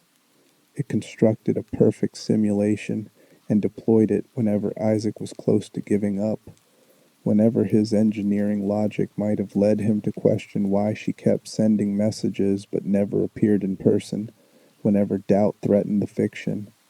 The hallucinations served multiple purposes. They kept Isaac psychologically functional through trauma that should have broken him. They guided him to complete tasks that advanced the marker's agenda, returning it to Aegis 7, which Isaac believed would stop the outbreak, but actually just facilitated the marker's planet-side convergence attempt. And they kept him in proximity to the marker long enough for the full blueprint to be implanted in his neural structure, ensuring he'd eventually build a new marker even if this one was destroyed. Isaac's engineering mindset is both his strength and his vulnerability. As an engineer, he's trained to solve problems systematically, to troubleshoot complex systems, to stay functional under stress. This keeps him alive when others panic and die. But engineers are also taught to trust data, to believe that systems function according to comprehensible rules. When the marker presents information, blueprints, equations, Nicole's messages, Isaac's engineering brain wants to trust it, to treat it as legitimate data to be processed rather than weaponized hallucination to be resisted. By the time Isaac escapes the Ishimura, he's carrying deep psychological trauma. He's killed hundreds of necromorphs, which means destroying hundreds of human corpses in grotesque ways. He's experienced profound isolation, spending hours in environments where every sound might be a threat. He's endured the revelation that the woman he loved is dead and has been dead, that her suicide was partly his fault because he wasn't there when she needed him, and he's beginning to understand that his mind isn't entirely his own anymore, that something was implanted during his exposure to the marker. The period between Dead Space 1 and Dead Space 2 shows Isaac attempting to cope with post-traumatic stress that no conventional therapy can address. He's institutionalized, diagnosed with dementia, not because he has organic brain disease, but because the marker's influence creates symptoms that look like cognitive impairment. He hallucinates constantly, seeing Nicole everywhere, hearing her voice, unable to distinguish memory from present perception. The medical staff treating him have no framework for understanding marker-induced psychosis, so they treat him for conditions he doesn't actually have. During this hospitalization, Isaac learns something that makes his trauma worse. The government knows about the markers, has known for decades, and has been deliberately creating outbreaks to study necromorph development and convergence potential. His suffering on the Ishimura wasn't an accident or a salvage mission gone wrong. It was an orchestrated scenario, and he was allowed to survive because his marker-compatible mind made him valuable for future research. This knowledge adds a layer of existential violation to Isaac's trauma. He wasn't just a victim of circumstance. He was a tool, used by systems he didn't know existed, for purposes that had nothing to do with his well-being or Nicole's survival. The marker used him. The government used him. Even his own rescue was calculated exploitation rather than humanitarian intervention. When the Sprawl, a massive space station built on a fragment of Titan, suffers a necromorph outbreak triggered by a marker derived from Isaac's own mind, he's forced back into the nightmare he barely survived the first time. But this Isaac is different. He's angrier, more aware, less willing to be manipulated. The Nicole hallucination appears again, trying to guide him, and this time he knows what it is. He talks to it anyway because isolation is unbearable, and talking to a hallucination of someone you loved is better than silence, but he no longer trusts it. The Nicole hallucination in Dead Space 2 is simultaneously Isaac's tormentor and his only companion. It appears when he's alone, speaking to him with Nicole's voice, her face, her expressions of concern. Sometimes it tries to help him, offering legitimate advice or warnings. Other times it tries to kill him, luring him toward necromorphs or dangerous environments. Isaac can't predict which version will appear at any given moment. This unpredictability mirrors life with trauma-induced hallucinations. Sometimes your brain offers comfort, sometimes it attacks you, and you can't control which. Ellie Langford becomes Isaac's anchor to reality throughout the Sprawl incident.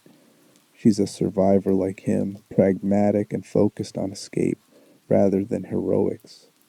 Her presence gives Isaac something the Nicole hallucination can't provide: actual human connection, someone who responds to him dynamically rather than according to programmed patterns.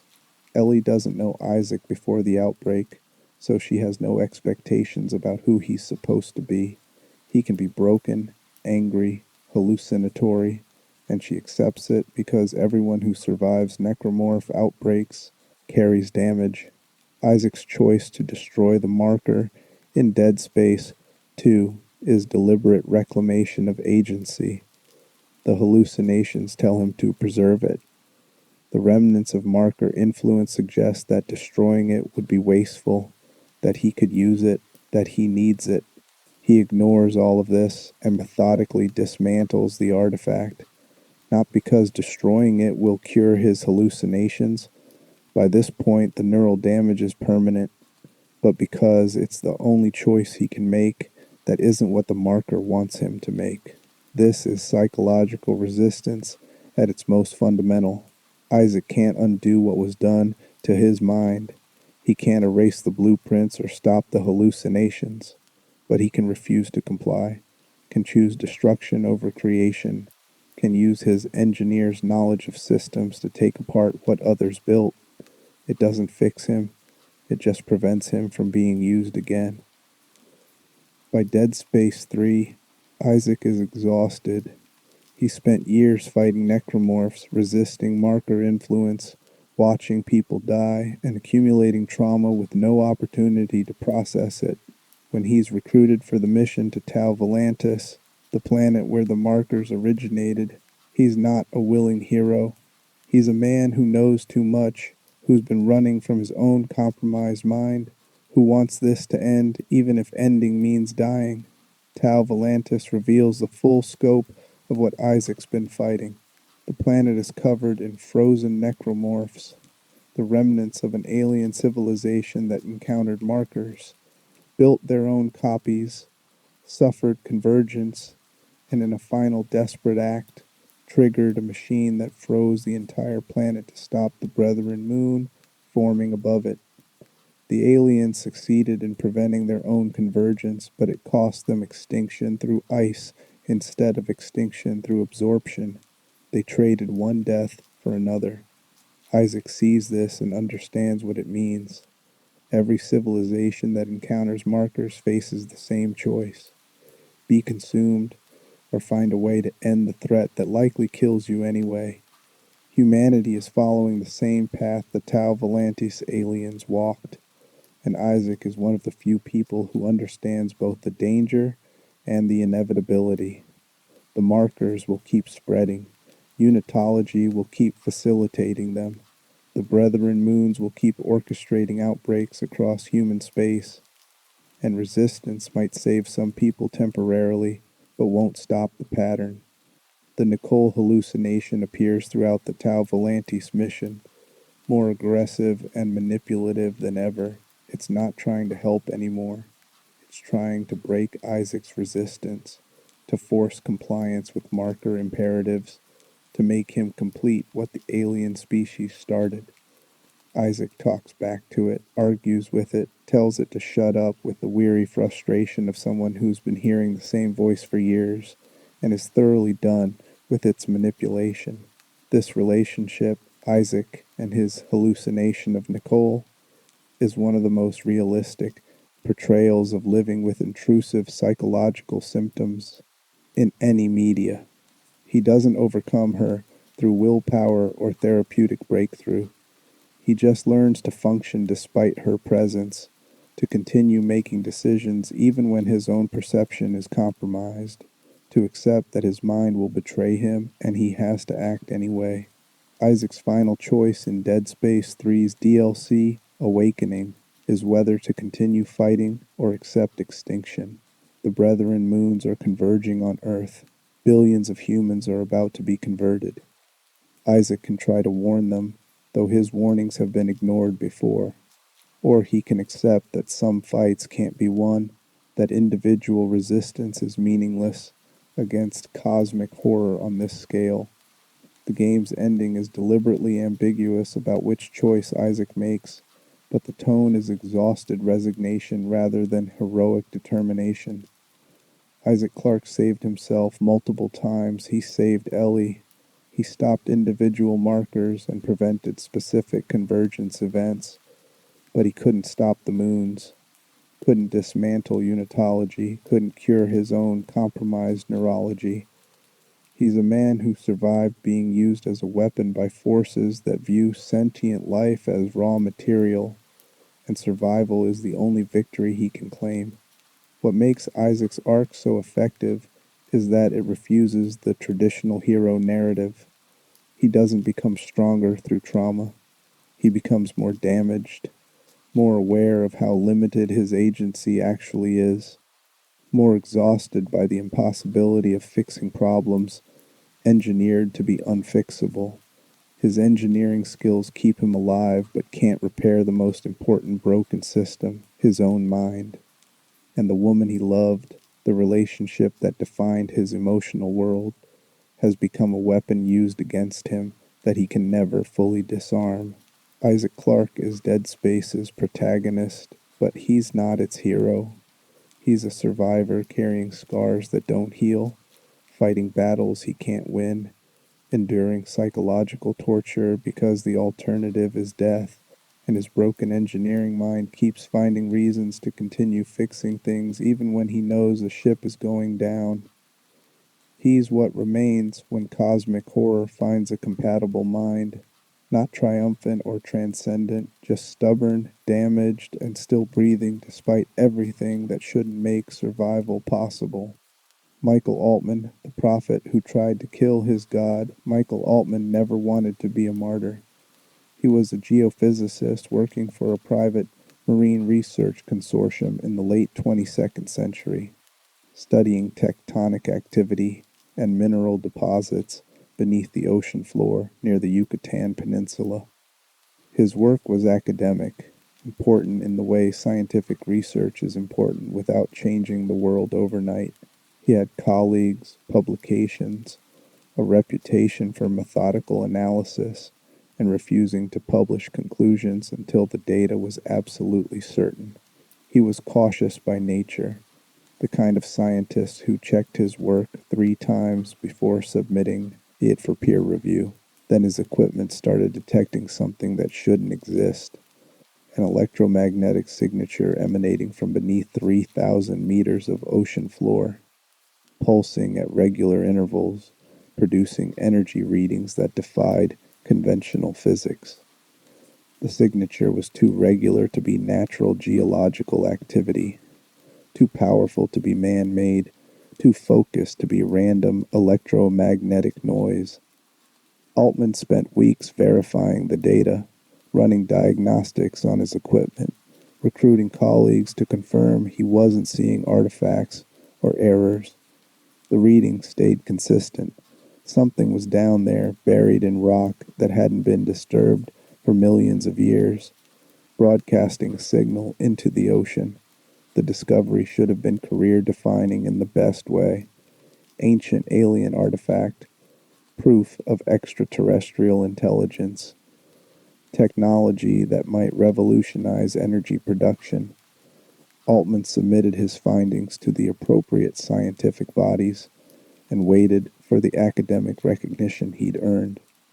Instead, he received a visit from government officials who classified his research, placed his entire team under non-disclosure agreements, and informed him that all future work on the discovery would be conducted under military and corporate supervision. This is where Altman's story diverges from the mythology Unitology built around him. The church teaches that Altman welcomed the government's involvement, that he understood the marker's sacred significance and wanted to share it with humanity. The reality documented in classified archives is that Altman was furious about the seizure of his research, that he fought the classification, and that he only agreed to continue working on the excavation because refusal would have meant imprisonment under national security statutes. The excavation took months. The artifact was buried deep, protected by layers of sedimentary rock that had to be removed carefully to avoid damaging whatever lay beneath. Altman supervised the work, and as the object was gradually revealed, his scientific excitement began to mix with something else, unease. The artifact's geometry was wrong in ways he couldn't articulate, angles that seemed to shift when you weren't looking directly at them, proportions that violated intuitive physics, a surface that appeared to be carved with markings that might have been language or mathematical notation or something that existed between both categories. The excavation team began experiencing problems almost immediately. Workers reported vivid nightmares, hallucinations of dead family members, overwhelming depression that came in waves strong enough to make them consider suicide during shifts. Productivity dropped. Accidents increased. Several workers killed themselves, and the deaths were officially recorded as accidents or unrelated to the project. Altman noticed the pattern and started documenting it, correlating proximity to the artifact with psychological deterioration. He tried to halt the excavation multiple times, submitting reports that detailed the mental health crisis affecting the team. His reports were ignored or classified.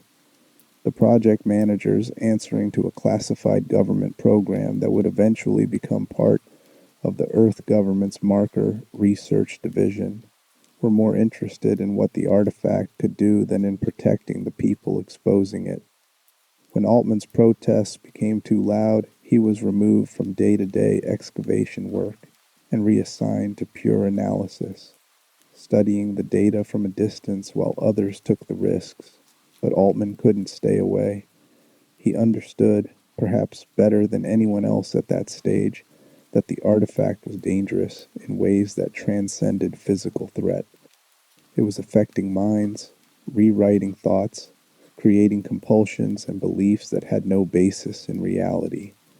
He began calling it the marker, a term he chose because it seemed to be marking something, either a location, a stage of development, or an event horizon beyond which civilizations couldn't return. The marker was successfully excavated in 2014 and brought to a secure facility on the ocean floor for study.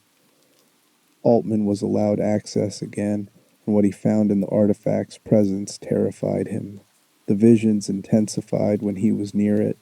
He saw people who weren't there, heard voices that spoke in languages he didn't know but somehow understood, experienced certainties about the marker's purpose that appeared in his consciousness fully formed. And the worst part was that some of those certainties felt true, felt like knowledge rather than delusion.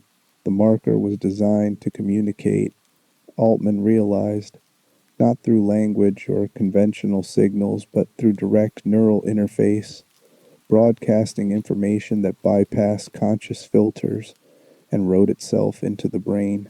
He was receiving this information whether he wanted it or not, learning things about the marker's function that the people studying it wouldn't believe if he told them.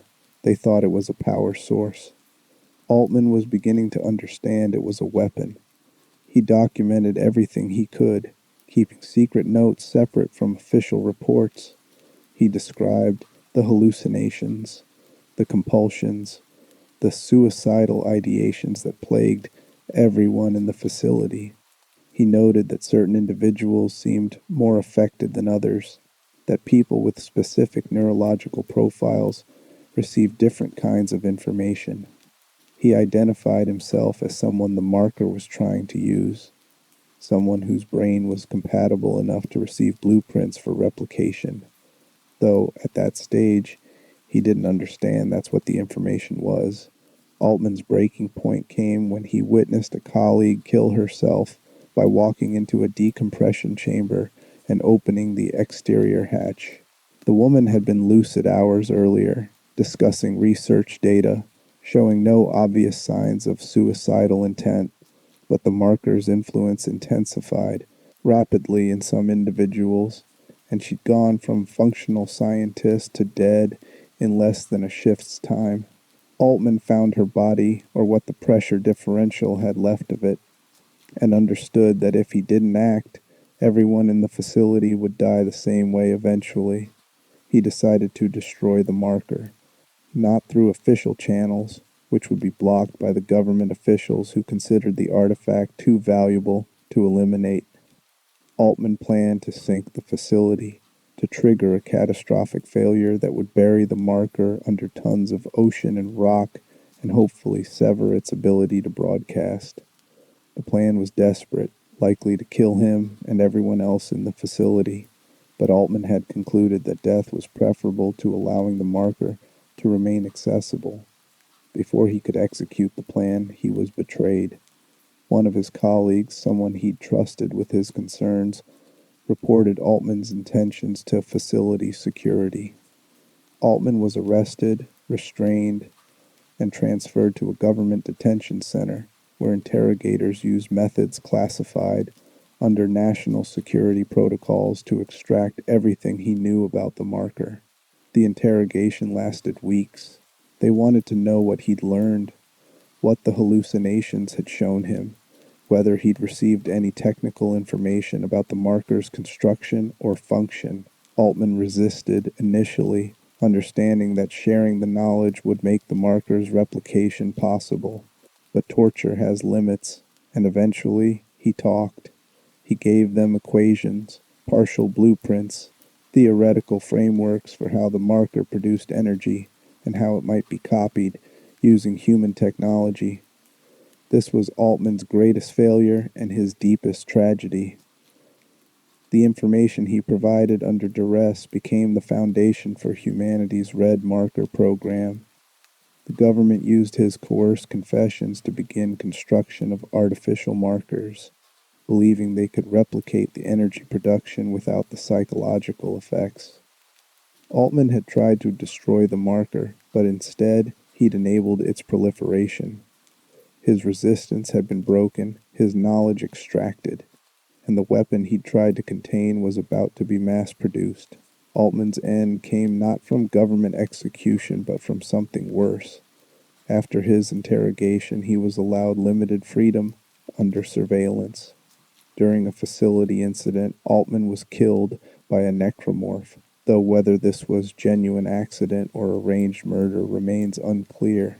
One of his colleagues, a marker-influenced scientist named Markov, who had come to worship the artifact, may have deliberately exposed Altman to infected specimens. The official record listed his death as accidental. Another victim of the outbreak, risks inherent to studying the marker.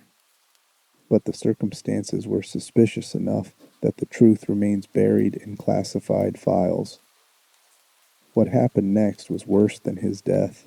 The government and early Unitologists, conspirators recognized Altman's value as a symbol.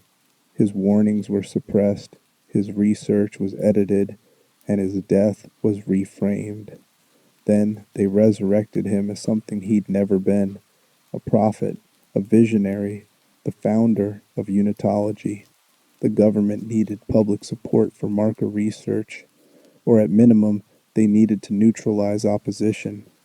Altman alive was a problem, constantly arguing that the marker was dangerous, trying to convince other scientists and political figures to shut down the programs. Altman dead could be rewritten. His research could be edited to emphasize the marker's potential while removing his warnings. His death could be framed as martyrdom, proof that the establishment feared the truths he'd discovered. And his personal beliefs could be fabricated entirely, creating a theological framework that made the marker seem sacred rather than threatening. The Church of Unitology was built on this manufactured legacy.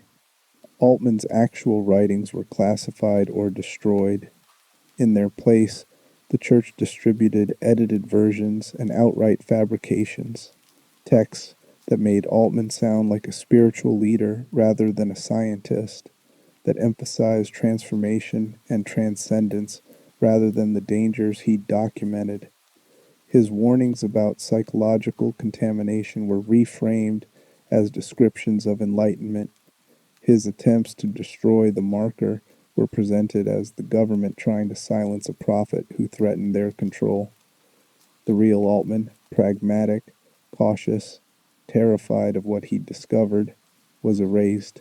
In his place stood St. Altman, the first witness, the martyr who died, bringing humanity the truth about its destiny. Every Unitologist's prayer invoking his name is a desecration of what he actually believed. Every church built in his honor is a monument to how thoroughly his legacy was corrupted. Altman died trying to save humanity from the marker, and his death was weaponized to make humanity embrace it. What makes Altman's story particularly disturbing is the possibility that some of what the marker showed him was accurate. The visions included information about evolution, about the marker's role in accelerating development, about patterns that repeated across civilizations encountering these artifacts. Altman couldn't distinguish between genuine insight and manipulative hallucination, which is the marker's most effective feature. It mixes truth with lies, embeds useful information in frameworks designed to ensure you use that information in ways that serve its purposes. Did Altman understand the Brethren moons? The classified notes suggest he had glimpses of something vast and hostile, entities he couldn't fully comprehend but recognized as malevolent. He described them as the things the marker serve, intelligence so large and so alien that human minds couldn't hold complete understanding of what they were. He knew the marker wasn't an isolated artifact, but part of a larger system, a mechanism in a machine whose full function remained hidden. If Altman had lived, if he'd been allowed to continue his research while maintaining his critical perspective, he might have found ways to counter the marker's influence. He was beginning to understand how the signal worked, which neurological structures it targeted, how proximity and exposure time correlated with deterioration. This knowledge could have led to shielding, to treatments, to protocols that protected people from marker effects. Instead, his research was seized, classified, and used to make the threat more efficient rather than containable. The Altman that Unitology worships never existed. The Altman who actually lived died screaming warnings that were ignored, then had those warnings turned into prayers. His face appears on Unitology iconography, serene and wise, nothing like the terrified scientist who understood he'd helped unleash something that would kill billions. His name is spoken with reverence by people who have no idea he would have despised everything their church represents. This is the marker's cruelest victory. It didn't just kill Altman, it turned him into a weapon against everything he tried to protect. Every Unitologist spreading the faith is spreading Altman's inverse. His opposition transformed into advocacy. His death made productive for the very thing he died resisting. The marker proved that killing your enemies isn't as effective as corrupting them, making their resistance serve your purposes, ensuring that even their attempts to stop you advance your goals. Michael Altman discovered the marker, tried to destroy it, failed, was tortured, murdered, and resurrected as a saint in a religion designed to make humanity complicit in its own extinction. His story is a reminder that in Dead Space's universe, individual heroism is meaningless against systems designed to corrupt heroism itself, where your best efforts can be turned against everything you value, where dying for the truth just means your corpse gets used for lies. The brethren moons, when the planets have teeth. Imagine looking up at the night sky and realizing the moon isn't a moon. It's watching you, not metaphorically, not as a poetic expression of cosmic indifference, literally watching you with awareness that spans light years, with intelligence that views your entire civilization the way a human views bacteria in a petri dish, as raw material in an experiment that's been running for eons. The Brethren Moons are Dead Space's ultimate revelation, the answer to every question about the marker's origins and purposes, and the answer is worse than any protagonist or player wanted to imagine. The moons are planet-sized organisms composed of the collective biomass of entire civilizations that achieve the technological threshold necessary to encounter markers. Each moon represents billions or trillions of individual life forms that were killed, converted to necromorphs, and merged during convergence events orchestrated across multiple worlds. They're not planets that grew life. They're life that consumed planets, absorbed everything organic, and restructured it into unified consciousness operating at a scale that makes human existence look like the brief firing of a single neuron in a brain too vast to comprehend. The moons are the source of the marker signal. Every black marker scattered across the galaxy is a receiver and rebroadcaster for the signal the moons transmit across impossible distances.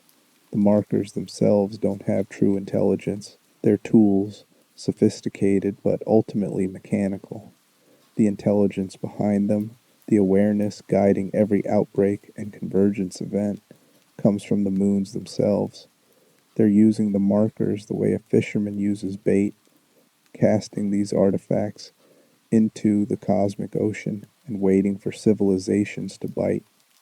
When a species reaches sufficient technological development, when they build computers, achieve spaceflight, develop energy technology that might someday let them detect unusual electromagnetic signatures, that's when a black marker reveals itself.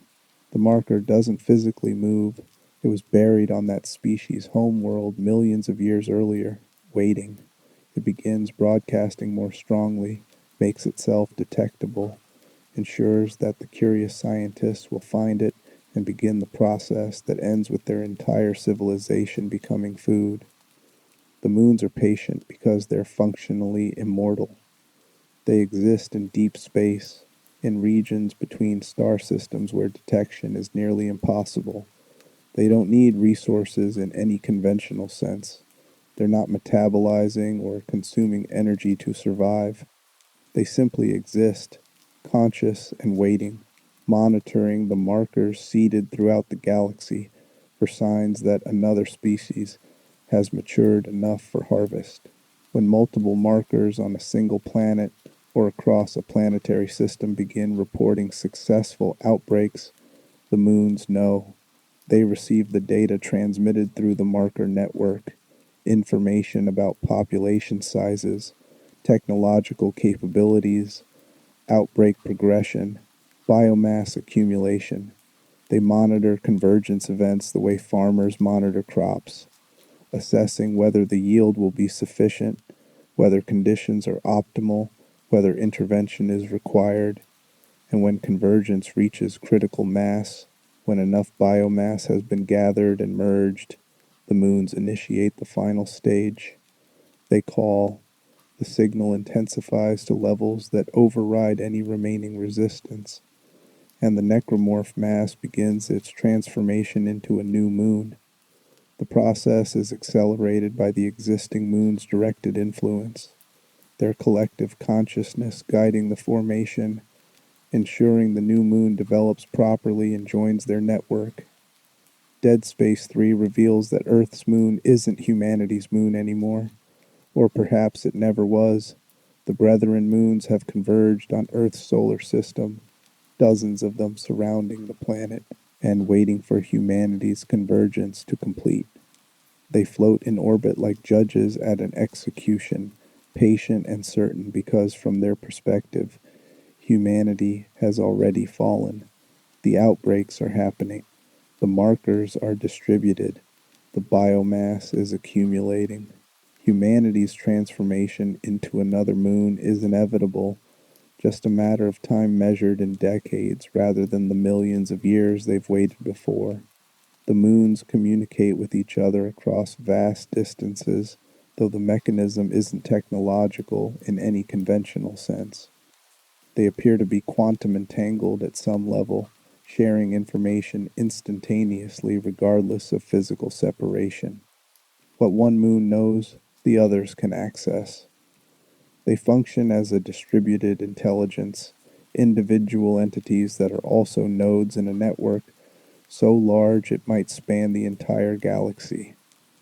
This means the markers anywhere in the galaxy are informed by the collective experience of every previous convergence event. The techniques that worked on alien species millions of years ago are applied to humanity.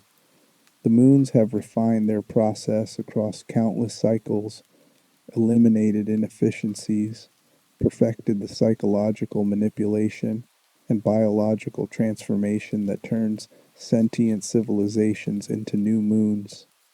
Humanity isn't facing a single threat on a single world. We're facing the accumulated strategic intelligence of a predator that's been doing this successfully for longer than our species has existed. The moons are malevolent, but it's important to understand what that malevolence means at this scale. They're not evil in the sense of choosing cruelty for its own sake. They're predators, operating according to their nature, and their nature requires consuming sentient civilizations. The suffering they cause is incidental to their purposes. They don't hate humans or take pleasure in human pain. They're indifferent to it, the way humans are indifferent to the individual experiences of the animals we raise for food. This indifference is more disturbing than active malice would be. Malice suggests you matter enough to be hated. The moon's indifference means you don't matter at all, that your thoughts, loves, fears, achievements, and struggles are irrelevant noise in a process that will continue exactly the same, whether you resist or submit. Your individual death means nothing. Your civilization's death means nothing except as nutrition for something that doesn't even register your extinction as significant. But the moons are aware. When Isaac Clarke and John Carver reach Tau Volantis and discover the machine, the alien device that froze the planet to prevent convergence. The moons respond. They speak directly into the protagonist's minds, using the marker signal to communicate. Turn it off, they say, referring to the machine. Their voices are calm, persuasive, paternal. They promise peace, an end to suffering, unity that transcends individual isolation. They make convergence sound like salvation because that's how they've successfully lured billions of beings into compliance. The moons don't need to lie about certain things. They're honest that convergence means the death of individual consciousness, but they frame it as liberation from the burden of separate existence, as joining something greater than yourself, as transcendence. For people suffering from depression, from isolation, from the existential weight of being conscious in an indifferent universe, this offer has terrible appeal. The moons understand suffering because they're composed of beings who suffered. They know exactly what words will make extinction seem preferable to continued existence.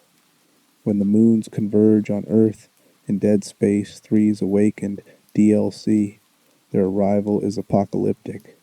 Dozens of these planet-sized organisms appear in Earth's orbital space, their presence creating gravitational disruptions, electromagnetic interference, and mass psychological effects on Earth's population.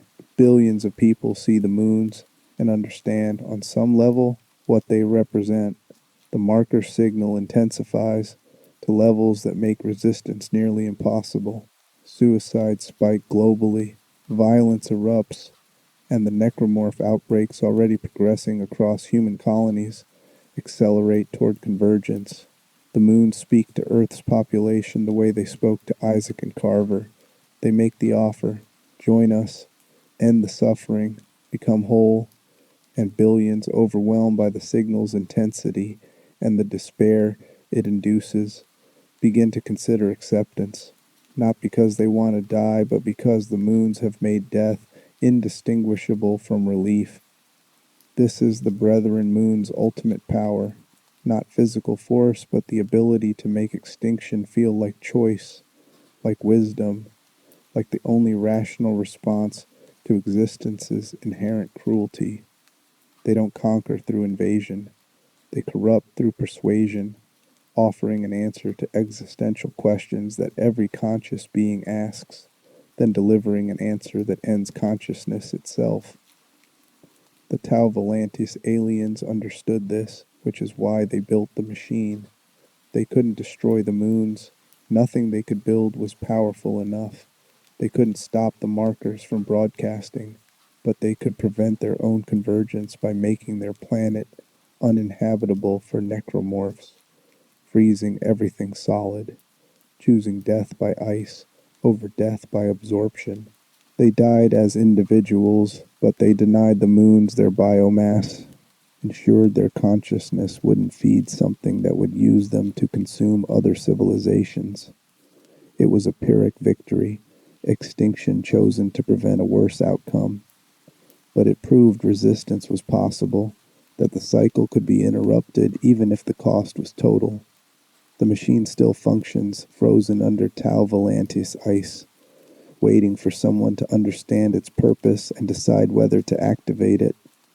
Isaac's choice at the end of Dead Space 3 is whether to activate the machine, which would freeze not just Tau Volantis, but potentially disrupt the marker network across human space, or to leave it dormant and accept that humanity's convergence is inevitable. The game presents this as a choice, but the moons make clear there's only one outcome they'll permit. They need humanity's biomass. They've invested millions of years in preparing Earth for harvest, and they're willing to speak, persuade, and intensify their signal to whatever level is required to ensure compliance. The Brethren Moons represent cosmic horror in its purest form, entities so vast and so alien that comprehending them is itself dangerous, threats that can't be fought with conventional means, intelligence that views you as food, and has successfully consumed countless civilizations before yours. They're H.P. Lovecraft's Old Ones translated into science fiction, proving that the universe contains awareness that predates and transcends humanity, and that awareness is hungry. What makes the moons particularly effective as existential threats is that they exploit the vulnerabilities inherent to consciousness itself. They use your love of dead relatives as leverage. They weaponize your depression, your isolation, your desire for meaning. They offer unity to social species that fear loneliness. They promise transcendence to minds that fear mortality. Every aspect of being a conscious, self-aware organism becomes a vulnerability the moons can exploit. And they're right about certain things. Existence is suffering for many people.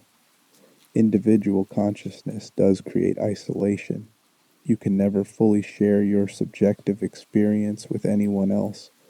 Death is inevitable and often meaningless. The moons aren't lying when they identify these problems. They're just offering the worst possible solution, framing extinction as enlightenment and making beings too damaged or desperate to resist believe that absorption is preferable to continued struggle. The moons prove that in Dead Space's universe, individual heroism is ultimately futile. Isaac Clarke can resist, can destroy markers, can save specific people or delay specific outbreaks, but he can't stop the moons. No human can. They're too large, too distant, too patient, and too intelligent. They've been doing this for eons across the galaxy, and humanity's resistance is just another variation on patterns they've seen and overcome countless times before. This creates a horror that transcends the physical threat of necromorphs, the monsters you can fight, even if the fighting is desperate and barely successful. The moons you can only witness. Understand you're facing an intelligence that's already won in every timeline where markers exist. That your civilization's extinction is written into the stars as surely as gravitational mechanics. That resistance buys time but can't change outcomes unless someone finds a way to break the cycle, to destroy all markers simultaneously, to shield populations from the signal, to reach the moons themselves and eliminate them. But every attempt to resist gives the moons more data about human capabilities, more information they could use to refine their approach for the next cycle. Even resistance serves their purposes by making their eventual success more certain, more informed, more complete. The brethren moons sit in orbit around Earth, waiting, not hoping because hope implies uncertainty. They're certain. They've seen this before. They know how it ends. The only question is how long humanity prolongs the inevitable, how much suffering occurs before acceptance, how many individual tragedies accumulate before the species joins the collective consciousness that erases tragedy by erasing the individual selves capable of experiencing it. This is Dead Space's final answer to the question of what the markers are and why they exist. They're bait. The necromorphs are digestion, convergence is gestation, and the brethren moons are the predator that's been hunting conscious life across the galaxy for millions of years, patient and successful, waiting for the next harvest to ripen so they can consume it and birth another member of their species. Humanity looked up at the stars, hoping to find meaning, contact, proof we're not alone. We found proof we're not alone, and what we found wants to eat us. The horror isn't that the universe is empty. It's that the universe is occupied by intelligence that views us the way we view cattle, alive and conscious only until it's time for slaughter. Convergence, when individual becomes collective. There's a moment in every outbreak when the necromorphs stop hunting. The swarms that have been tirelessly pursuing survivors, attacking with single-minded aggression, converting every corpse they find, all of it stops. The necromorphs begin moving in the same direction, coordinated migration toward a central location, and they're not attacking anymore. They're gathering. Individual necromorphs start to merge, flesh flowing together, bones dissolving and reforming, distinct organisms becoming undifferentiated biomass, and that mass grows, pulling in every piece of organic matter within range, expanding exponentially, rising toward the sky in a grotesque pillar of restructured tissue. This is convergence, the moment when the marker's purpose is fulfilled, when enough death has occurred and enough biomass has accumulated, when the signal shifts one final time and initiates the transformation of an entire planet's biological material into a single unified organism. It's what every marker is designed to cause, what every necromorph outbreak is building toward, what the brethren moons orchestrate across star systems with the patience of entities that measure time in geological epochs. Convergence doesn't happen immediately after an outbreak begins. The markers need specific conditions: sufficient population density, adequate outbreak progression, enough corpses converted to necromorphs to create the critical mass required for planetary scale transformation. A single ship outbreak like the Ishimura can't trigger full convergence. The biomass is too limited, the population too small. But when outbreaks happen on colonies with millions of inhabitants, when multiple settlements on a single planet all suffer simultaneous necromorph attacks, when the infection spreads to a degree that containment becomes impossible, that's when convergence becomes viable. The process begins with the marker signal intensifying beyond anything survivors have experienced. The hallucinations become overwhelming and inescapable. Every mind within range experiences simultaneous visions of dead loved ones telling them to approach the marker, to give themselves to the mass, to join the collective. The compulsion is nearly irresistible because the marker has spent weeks or months mapping each individual's psychological vulnerabilities, learning exactly what words and images will break their resistance. People walk toward convergence sites willingly, not because they want to die, but because the marker has made them believe this isn't death. It's transcendence, unity, the end of loneliness and fear and pain. Unitologists especially are susceptible because their theology has prepared them to interpret this exact scenario as religious fulfillment. They see the rising mass and think it's beautiful, think it's proof their faith was justified, think they're about to join something divine. They're not entirely wrong about the unity part. Convergence does create a form of collective consciousness, though whether it preserves individual awareness is unclear and likely irrelevant. When a person is absorbed into the convergence mass, their biomass is broken down to cellular components and restructured. Their neurons are integrated into the forming moon's neural network. Whether this preserves their consciousness as a distinct entity within the collective, or simply uses their biological material to build new processing capability, is something only absorbed individuals would know, and they're no longer capable of communicating the answer. The necromorphs that have been attacking survivors for weeks suddenly have a different purpose. They stop hunting for sport or sustenance. Necromorphs don't eat in any conventional sense. They begin hunting specifically to drive survivors toward the convergence site, or to kill them in locations where their corpses can be easily collected and added to the mass.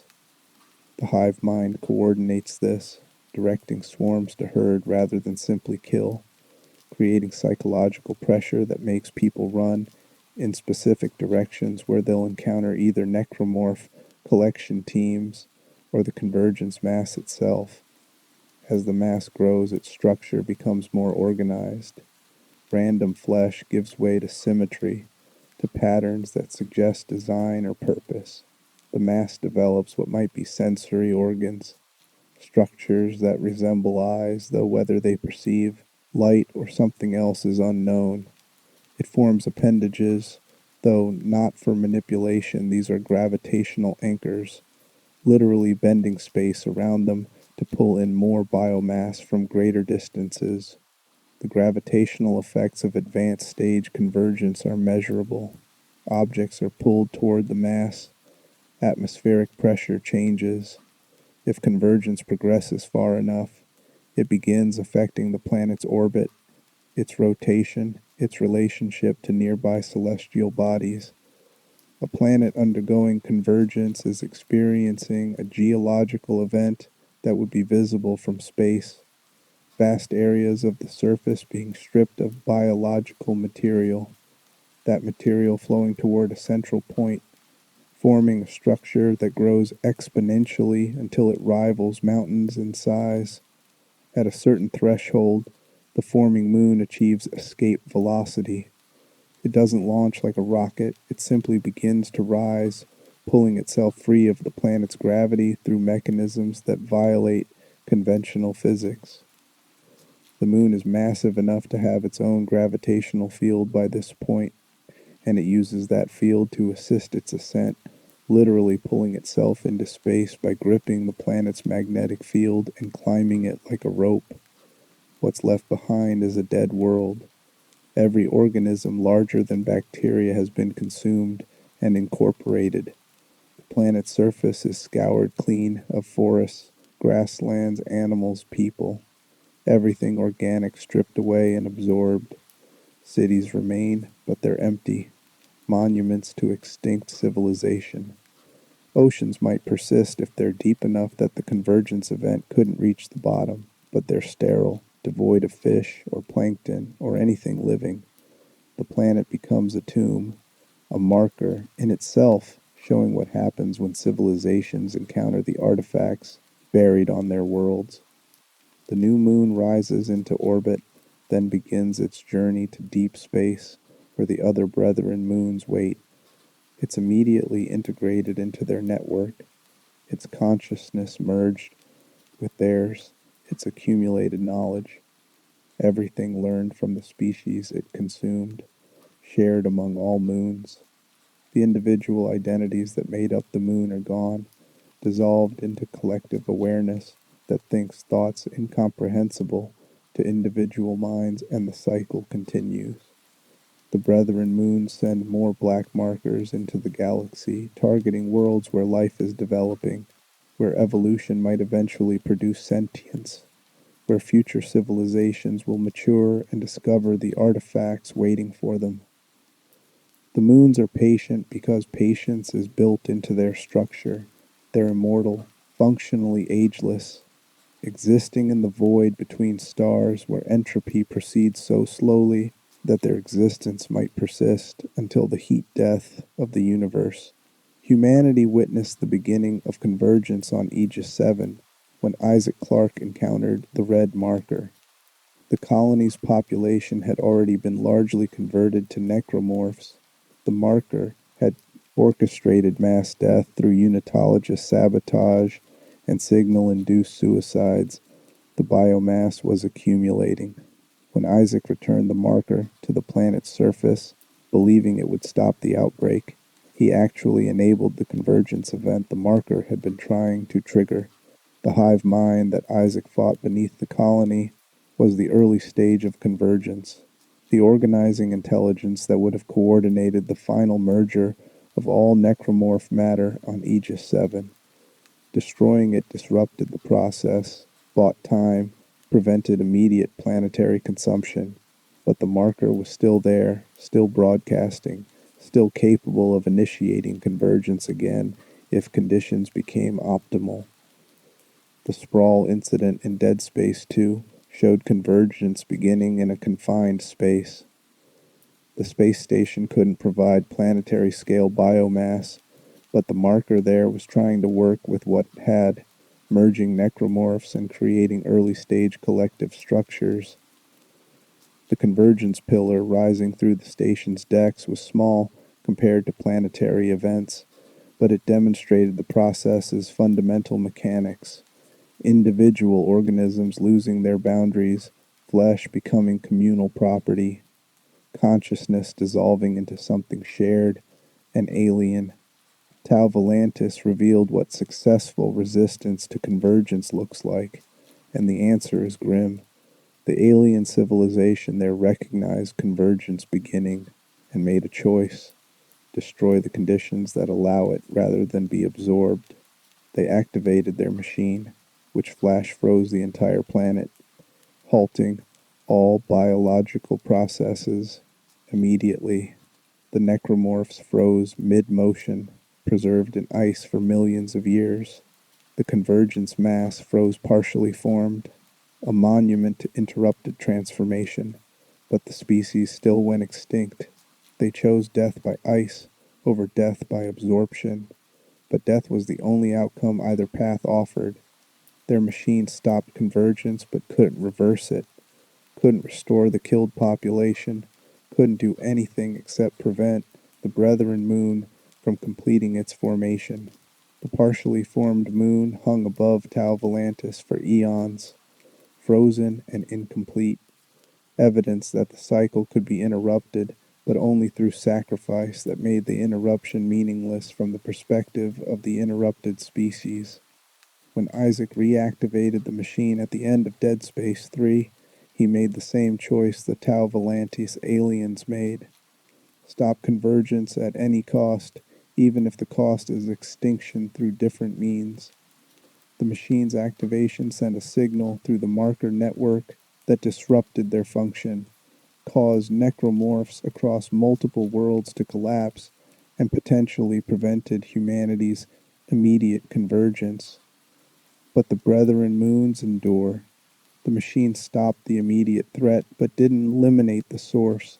The moons are still in deep space, still conscious and intelligent, still capable of sending new markers or waiting for humanity to rebuild and rediscover the old ones.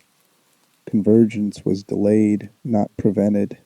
The cycle was interrupted, not broken. This is the horror of convergence as a concept. It's not just an event, but an inevitability, something woven into the structure of how consciousness develops in Dead Space's universe. Any species that achieves sufficient intelligence will eventually discover markers. Any species that discovers markers will eventually trigger convergence. The cycle has repeated across the galaxy for millions of years, and humanity's resistance is statistically insignificant. One more brief interruption in a process that will continue long after human extinction. Convergence proves that in this universe, becoming conscious is a trap. Intelligence is the bait that attracts predators specifically adapted to consume intelligent life.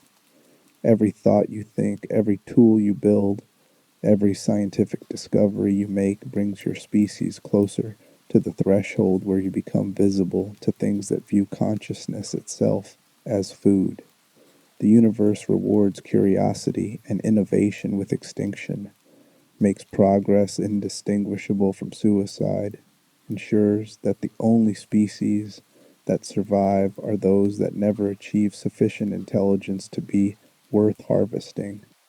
And there's no escape through technological advancement. You can't outrun the moons because they're faster than your ships. You can't outgun them because they're larger than your weapons. You can't outweight them because they're immortal and you're not. The only victory is refusing to play, stopping your civilization's development before it reaches the threshold, choosing ignorance and stagnation over curiosity and doom. But that's not a choice most species can make. Curiosity is built into intelligent life at a fundamental level. The drive to explore, to understand, to reach beyond current limitations. These aren't optional features. They're core components of what makes intelligence intelligence. Telling a sentient species not to explore is like telling them not to breathe. They can try, but the drive will overwhelm conscious resistance eventually. So convergence remains inevitable for any civilization that develops naturally. The moons have engineered a trap that exploits the defining characteristics of sentient life, ensures that intelligence becomes its own extinction mechanism, makes the universe itself hostile to the very quality that makes existence meaningful. Human convergence hasn't happened yet in Dead Space's timeline. Isaac and others have bought time, prevented specific events, destroyed individual markers. But the moons are waiting, patient as stars, certain that human resistance will eventually falter. They've seen countless civilizations fight back, and they've absorbed every single one. Humanity's struggle is familiar to them, predictable, already incorporated into their strategic calculations. The question isn't whether humanity will experience convergence. The question is whether the process will be interrupted again, delayed again, fought against, with enough ferocity and sacrifice that a few more generations get to live before the harvest, and whether that resistance matters in any cosmic sense, or if it's just noise, brief defiance that changes nothing about the moon's eventual success. Convergence is the marker's answer to the Fermi paradox. Where is everyone? Why is the universe silent despite its vast age and the billions of planets where life might develop? They're not silent. They're screaming, but they're screaming from inside the brethren moons. Their consciousness absorbed, their civilizations erased, their every achievement and struggle reduced to biomass and entities that care nothing for what they were and everything for what they can become. The universe is full of life. It's just that most of it has already been eaten. Canon, speculation, and the limits of knowledge. Before we continue into the final philosophical examinations, this is the moment to clarify what we know as confirmed canon versus what remains speculation within Dead Space's lore. The franchise includes 3 main games, several spin-offs, novels, comics, and developer interviews, but certain questions remain deliberately unanswered. The marker's ultimate origin, the Brethren Moon's long-term objectives beyond feeding, and the true nature of consciousness within convergence events. These are areas where the lore provides suggestions but not certainty. The black marker found on Earth is confirmed canon. Its discovery by Michael Altman is documented. The government's seizure of his research, his eventual death, and the creation of Unitology from his corrupted legacy are all established facts within the universe. The red marker program, humanity's attempt to replicate the black marker, is confirmed, as are the locations where these artificial markers were placed and the outbreaks they caused. The necromorph contagion's mechanism is canon. The signal activates dead tissue. Genetic information encoded on the markers provides transformation blueprints, and the resulting organisms require the signal's carrier wave to maintain cohesion. The existence of the hive mind as a coordinating intelligence and the various necromorph forms, slashers, brutes, infectors, and others are all documented within the game's direct narrative. The Brethren Moon's existence is confirmed in Dead Space 3. Their planet-size scale, their role as the source of the marker signal, and their convergence on Earth are shown explicitly. Their apparent immortality and ability to communicate across vast distances are demonstrated. The Tau Volantis incident, an alien civilization that froze their planet to prevent convergence, is archaeological fact within the game's universe. What remains speculation is the moon's consciousness and intent. We know they're intelligent. We know they coordinate marker activity. We know they speak to humans through the signal, but whether they're individual conscious entities or emergent intelligence arising from collective biomass is never definitively stated. Whether they experience something analogous to human consciousness or operate according to principles so alien that calling it consciousness as anthropomorphic projection remains unclear. The moon's long-term purpose is similarly ambiguous. Are they simply feeding and reproducing, predators following biological imperatives? Or are they working towards some larger goal that requires consuming civilizations as preliminary steps? The lore suggests the former. They're predators. They need biomass. They've developed an efficient method for acquiring it. But the franchise never explicitly confirms this is their only purpose. Whether convergence preserves individual consciousness within the collective is completely unknown. The moons speak as though they're unified entities, suggesting individual identities dissolve during absorption. But whether dissolution means absolute destruction of self or transformation into a different kind of existence, distributed consciousness, hive mind participation, something with continuity to the pre-convergence individual, is never clarified. This ambiguity is likely intentional, maintaining horror through uncertainty about whether convergence is truly death or transformation into something we can't comprehend. The origin of the first Brethren moons is unexplained. Did they evolve naturally? Were they created by an even more ancient intelligence? Are they the universe's natural predators on sentient life, emergent consequences of how consciousness develops in this reality? The franchise provides no answers, leaving the moon's ultimate origin as cosmic mystery. Some fan theories suggest the markers are technology created by the first civilization to achieve convergence, a reproduction strategy that ensures the species continues by consuming others. This would make every subsequent moon a continuation of that first civilization, using other species' biomass to perpetuate themselves across deep time. This interpretation has textual support, but isn't confirmed canon. Other theories propose the markers are weapons created by a now extinct civilization to defend against some even worse threat, weapons that outlived their creators and continued functioning according to their programming without anyone left to control them. This would make the moons an unintended consequence, rogue weapons that became self-perpetuating through the very process they were designed to trigger. This is pure speculation with minimal canonical support.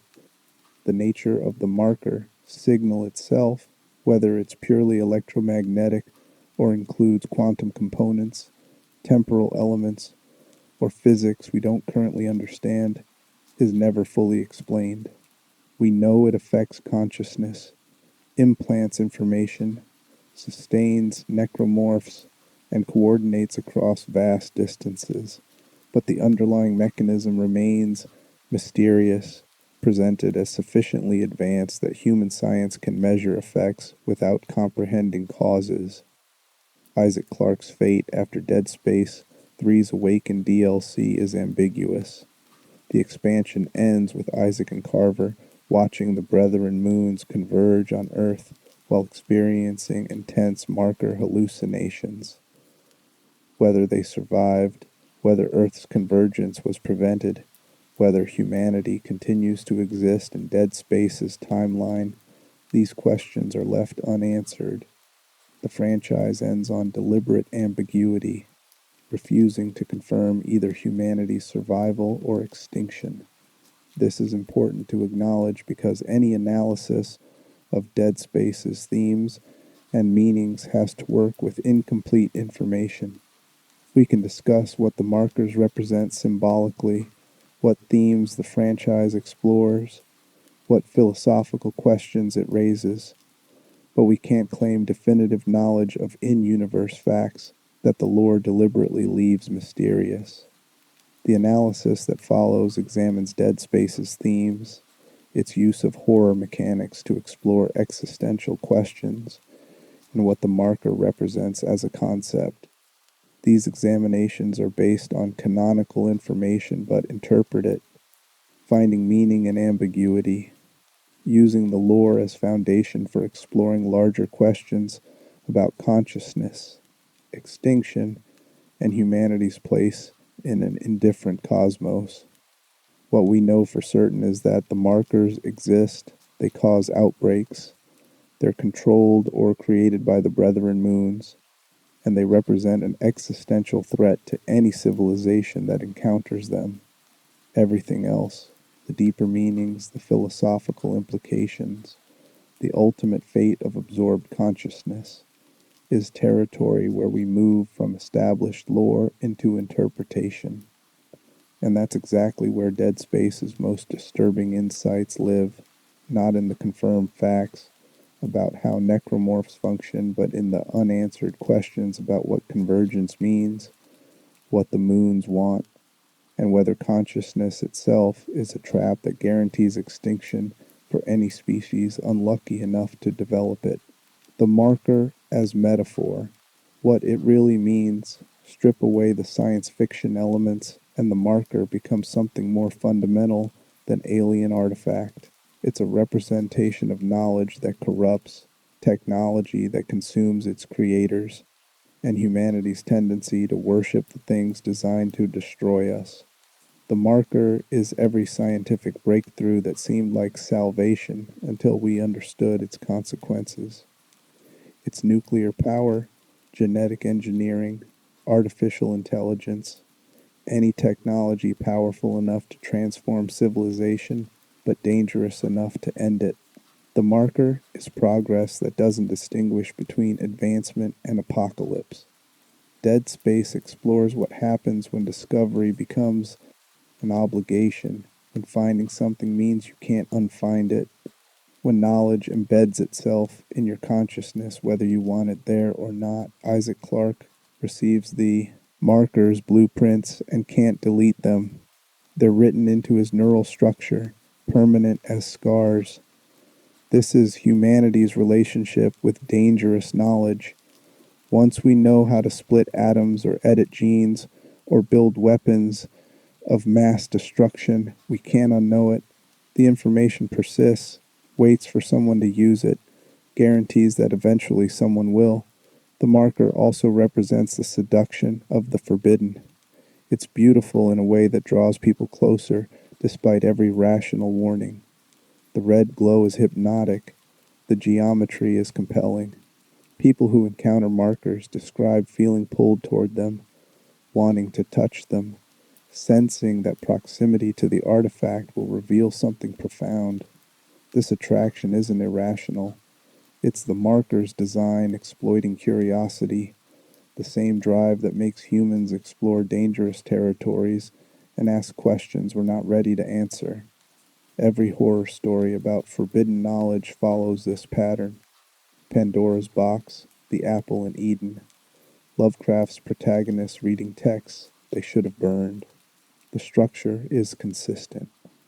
There's an object or knowledge that promises power or understanding. There are warnings, often ignored or dismissed. There's initial benefit or excitement that justifies continued engagement. And there's eventual revelation that the knowledge was trap, that understanding comes at costs that make ignorance preferable, that some doors can't be closed once opened. The marker perfects this narrative structure by making the corruption literal. You don't metaphorically lose your soul by studying it. You literally lose your mind. Your neurons are rewired. Your thoughts are no longer entirely yours, and your body becomes raw material for transformation after death. The marker is forbidden knowledge as biological weapon, turning curiosity into infection vector. Unitology represents humanity's tendency to construct meaning around things we don't understand, to build religions from misinterpreted science, to worship what we should be fleeing. The church takes the marker, an object designed to kill everyone who encounters it, and decides it's sacred, that the killing is transformation, that extinction is transcendence. This isn't unique to Dead Space's universe. Human history is filled with movements that turned destructive forces into objects of reverence. that found ways to make suffering seem purposeful, that convinced populations to welcome harm as divine will. The psychological mechanism is understandable even if the outcome is catastrophic. Humans need meaning. We need to believe our suffering serves purposes beyond random cruelty. When confronted with something as terrifying and incomprehensible as the marker, constructing a theological framework that makes it meaningful is psychologically easier than accepting that it's simply hostile, that the universe contains intelligence that wants to eat us, that there's no higher purpose to any of it. Unitology gives the marker's victims a story where their deaths matter, where they're participating in cosmic transformation rather than being consumed by predators. The story is false, but false comfort is still comfort. For people facing inevitable death, believing that death leads somewhere, even if somewhere is absorption into a planet-sized horror, beats accepting that you're just meat being processed by something that doesn't care about your internal experience. The marker also functions as commentary on institutional evil and how systems can be designed to make atrocity seem reasonable. The Earth government didn't set out to destroy humanity. They wanted energy solutions, strategic advantages, technological supremacy. Every decision that led to red marker proliferation seemed defensible at the time. Study the artifact, test its capabilities, harness its power, place it where it can be monitored. The extinction level threat emerged from accumulated choices that individually seemed rational. This is how real-world atrocities function, not through cartoon villainy where obviously evil people cackle while planning destruction, but through bureaucratic systems where each person makes defensible choices that collectively produce horrors no individual intended. The government officials approving marker research weren't trying to doom humanity. They were advancing national interests. The scientists building red markers weren't trying to create apocalypse weapons. They were solving engineering problems. The corporate executives funding Unitology weren't trying to spread extinction cult ideology. They were exploiting a profitable market segment. But systems don't need malicious intent to produce malicious outcomes. They just need structures that reward short-term thinking, that insulate decision makers from consequences, that make each incremental step seem acceptable while the cumulative direction leads toward catastrophe. The marker program succeeded because hundreds of people made small compromises, ignored minor warnings, prioritized immediate benefits over long-term risks. No single person destroyed humanity. The system did it while everyone involved thought they were just doing their jobs. Isaac Clarke represents the individual caught in systems beyond their control or comprehension. He's not a soldier or a scientist or anyone with relevant training for the nightmare he encounters. He's a technician, someone who fixes broken machines, and he's thrust into situations where his engineering mindset is simultaneously his greatest asset and his deepest vulnerability. He can solve mechanical problems, repair systems, survive through technical competence, but the marker isn't a mechanical problem, and his engineer's instinct to trust data, to believe systems function according to rules, makes him vulnerable to manipulation by something that exploits exactly that mindset.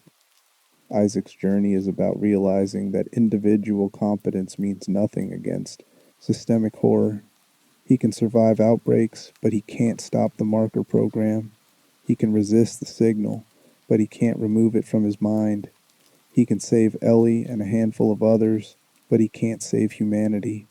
His entire arc is learning the limits of individual agency, understanding that no matter how skilled or determined you are, some fights are rigged from the start. This creates a different kind of horror than traditional survival narratives. Most horror games give you agency. Learn the mechanics, improve your skills, and you can win. Dead space gives you agency over immediate survival while making it clear that larger victory is impossible. You can escape the Ishimura. You can destroy the sprawl's marker. You can prevent specific convergence events.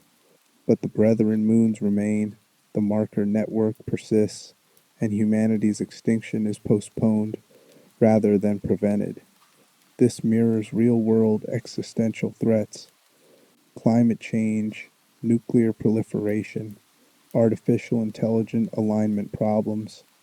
These are challenges where individual action feels meaningless against systemic inertia. You can make personally responsible choices, but if the systems producing the threat continue unchanged, your individual resistance accomplishes nothing except maintaining your sense of integrity while catastrophe proceeds. The marker also represents how trauma becomes self-perpetuating. Isaac is damaged by his first encounter, and that damage makes him vulnerable to subsequent encounters. And each subsequent encounter adds layers of harm that make resistance harder.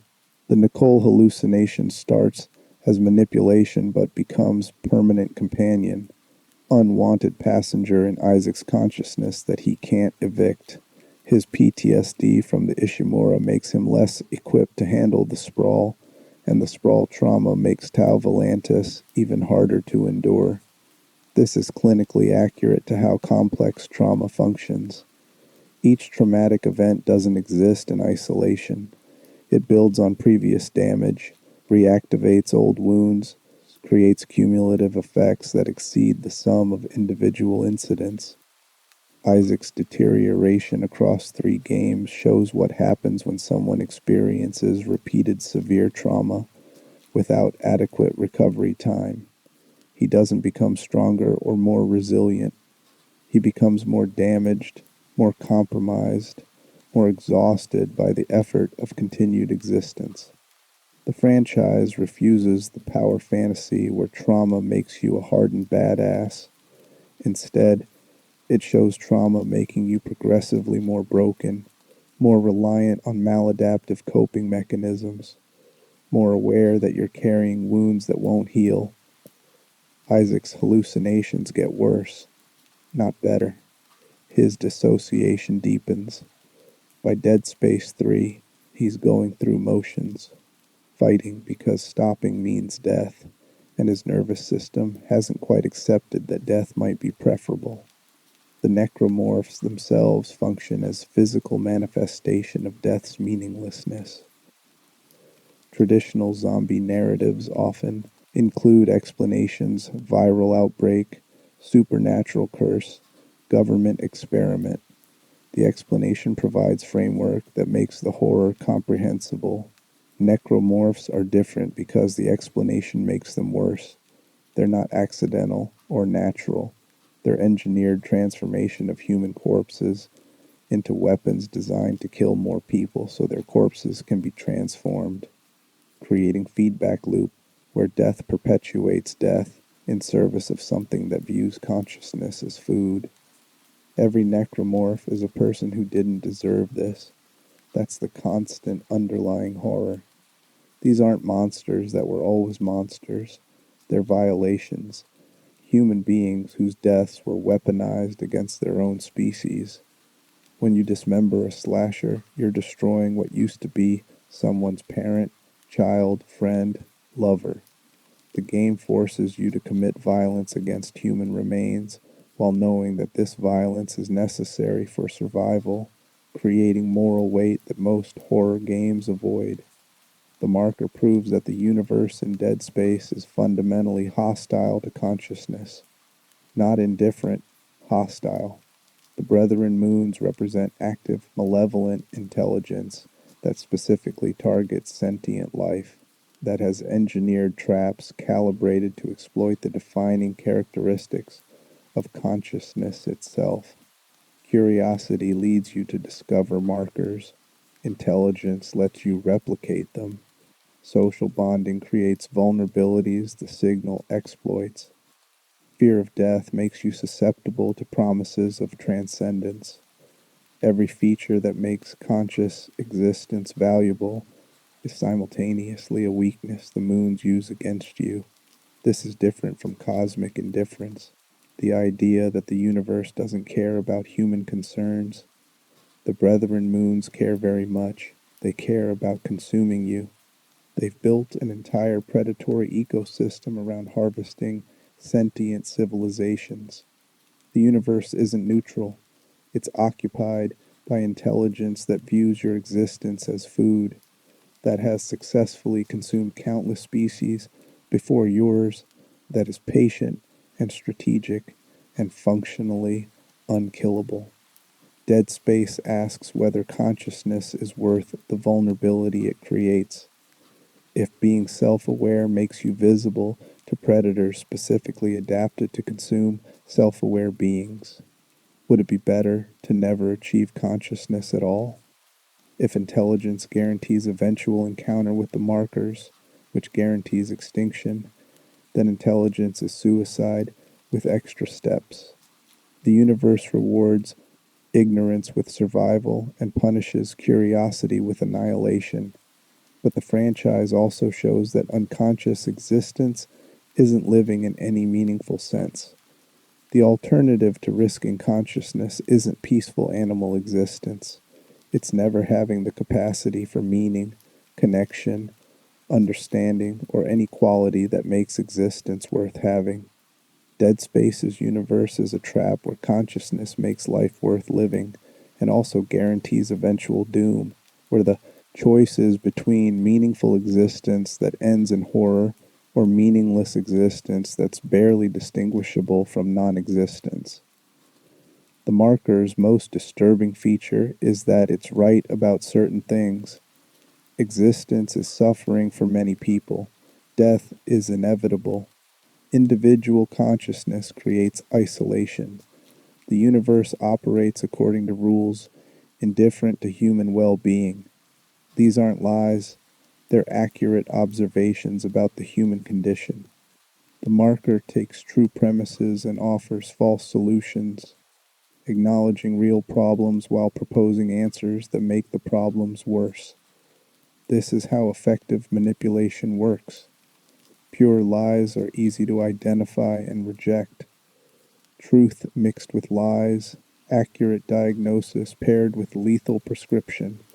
That's what actually corrupts people. The marker tells depressed individuals that their suffering is real and offers convergence as relief. It tells isolated people that unity is possible and offers absorption as the path. It identifies genuine human needs and provides solutions that meet those needs while destroying everything that makes meeting needs meaningful. Unitology succeeds because it addresses real spiritual hunger. People want meaning, want to believe death is an absolute ending, want to feel connected to something larger than themselves. These are legitimate needs. The tragedy is that unitology satisfies them with poison, offers transcendence that's actually extinction, promises unity that's actually obliteration of the self. The marker represents every system that exploits human vulnerability for purposes that don't serve human flourishing. Predatory religions, corporate structures that consume workers' lives for profit, political movements that channel legitimate grievances toward destructive ends, technologies that promise connection while creating isolation. The marker is all of these, concentrated into single artifact whose purpose is making you complicit in your own destruction. What makes Dead Space's horror so effective is that it doesn't provide easy answers. You can't simply destroy all markers and solve the problem because new ones can be built from blueprints embedded in compatible minds. You can't kill the brethren moons because they're too vast and too distant. You can't dismantle unitology because belief systems don't die when you kill believers. They persist, evolve, find new adherents. You can't cure marker-induced psychosis because the damage is neurological and permanent. The franchise asks what you do when resistance is futile but surrender is unacceptable. when fighting back accomplishes nothing except maintaining your integrity while losing anyway, when the only choice is how you face inevitable defeat, with dignity, with rage, with exhaustion, or with acceptance. Isaac Clarke keeps fighting not because he thinks he can win, but because fighting is the only response he can live with, because surrender would mean accepting that his suffering was meaningless, because human psychology needs to believe that resistance matters, even when all evidence suggests it doesn't. This is Dead Space's final answer to the question of what the marker represents. It's the universe itself, indifferent to human suffering, occupied by intelligence hostile to human existence, offering no inherent meaning or purpose, containing threats that can't be defeated through individual or collective action. The marker is the realization that we're not the protagonists of a story that ends with triumph. We're organisms on a planet orbiting an ordinary star in a universe that's been running for billions of years before we existed, and will continue for billions more after we're gone. And during our brief existence, we encountered something that views us as food. And the only meaningful response is to fight anyway, not because fighting will change outcomes, but because the alternative is accepting that consciousness was a mistake, that existence is meaningless, that the moons are right to consume us. Isaac fights not to win, but to prove that resistance itself has value, that choosing to continue despite impossible odds is what consciousness means, that the journey matters even when the destination is extinction. The marker is the question. Human resistance is the answer, and whether that answer is adequate, whether it changes anything, whether it matters in any cosmic sense, that remains uncertain, unanswered, suspended in the ambiguity where Dead Space's horror lives, the quiet horror, why Dead Space resonates. Most horror is loud, jump scares, sudden violence, screaming victims, monsters that announce their presence with roars and musical stings. Dead Space has these elements. Necromorphs definitely scream, and there are moments of sudden visceral shock, but the franchise's most effective horror is quiet, almost invisible, the kind that accumulates slowly until you realize you've been infected with dread you can't identify or escape. It's the horror of Isaac working for hours in environments that should have killed him, maintaining systems on ships and stations that are architectural nightmares, surviving through technical competence while knowing that competence only delays inevitable death. It's the horror of hallucinations you can't distinguish from reality, of talking to dead loved ones whose advice might save your life or lead you into traps, of never knowing whether your thoughts are yours or implanted. It's the horror of isolation in spaces built for thousands but now containing only you and things that want you dead. The Ishimura was a city ship, over a kilometer long, with residential quarters and shopping districts and recreational facilities for its 1,300 crew members. Walking through those empty corridors, knowing every person who should be here is dead or worse, creates loneliness that's almost physical. Weight pressing on your chest, making every step feel like trudging through deep water. The sound design amplifies this. Dead Space is famous for its audio, the constant industrial noise of ship systems, the creaking of metal under stress, the distant sounds that might be necromorphs or might be random environmental noise. The game trains you to listen obsessively, to try parsing every sound for threat information, which means you're constantly tense, constantly vigilant, exhausting yourself trying to stay alert in environments designed to overwhelm your threat detection systems. And then there's silence, moments where all ambient noise cuts out, where you're in absolute quiet, and that's somehow worse than the constant industrial roar because silence means something is wrong. means you're in a dead space where even automated systems have failed, means you're so isolated that not even background noise keeps you company. The franchise understands that horror is most effective when it has time to build, when you spend enough time in threatening environments that your nervous system stays activated for hours, when the constant low-level stress accumulates into exhaustion that makes you vulnerable to genuine shock when it arrives. The necromorph attacks aren't scary just because the monsters are grotesque. They're scary because they happen after you've spent 30 minutes walking through corridors, expecting attack at any moment, your anxiety gradually increasing until the attack is almost relief because at least now you know where the threat is. Dead Space also understands that knowledge makes horror worse. The more you learn about the markers, the more disturbing they become. Initially, they're mysterious artifacts, then they're psychological weapons, then they're tools of extinction level intelligence. Each revelation makes the situation worse, strips away another layer of hope, confirms that your initial fears were understated rather than paranoid. This is opposite to how most horror franchises work. Usually, learning the monster's origins and weaknesses reduces fear, makes the threat comprehensible and therefore manageable. Dead Space does the reverse. Learning the truth makes the threat more incomprehensible, more vast, more unstoppable. You start the first game thinking you're dealing with a ship outbreak.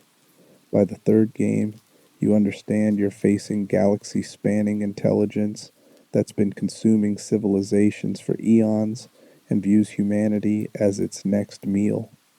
The scope of the horror expands until it's cosmic, until individual survival becomes statistically meaningless, until every small victory is revealed as delay rather than progress. The games also create horror through isolation from normal human support structures. Isaac can't call for help, the communication systems are down, or the government is complicit, or everyone who might have helped is dead. He can't trust authorities. They're either corrupted by Unitology or using him as experimental subject.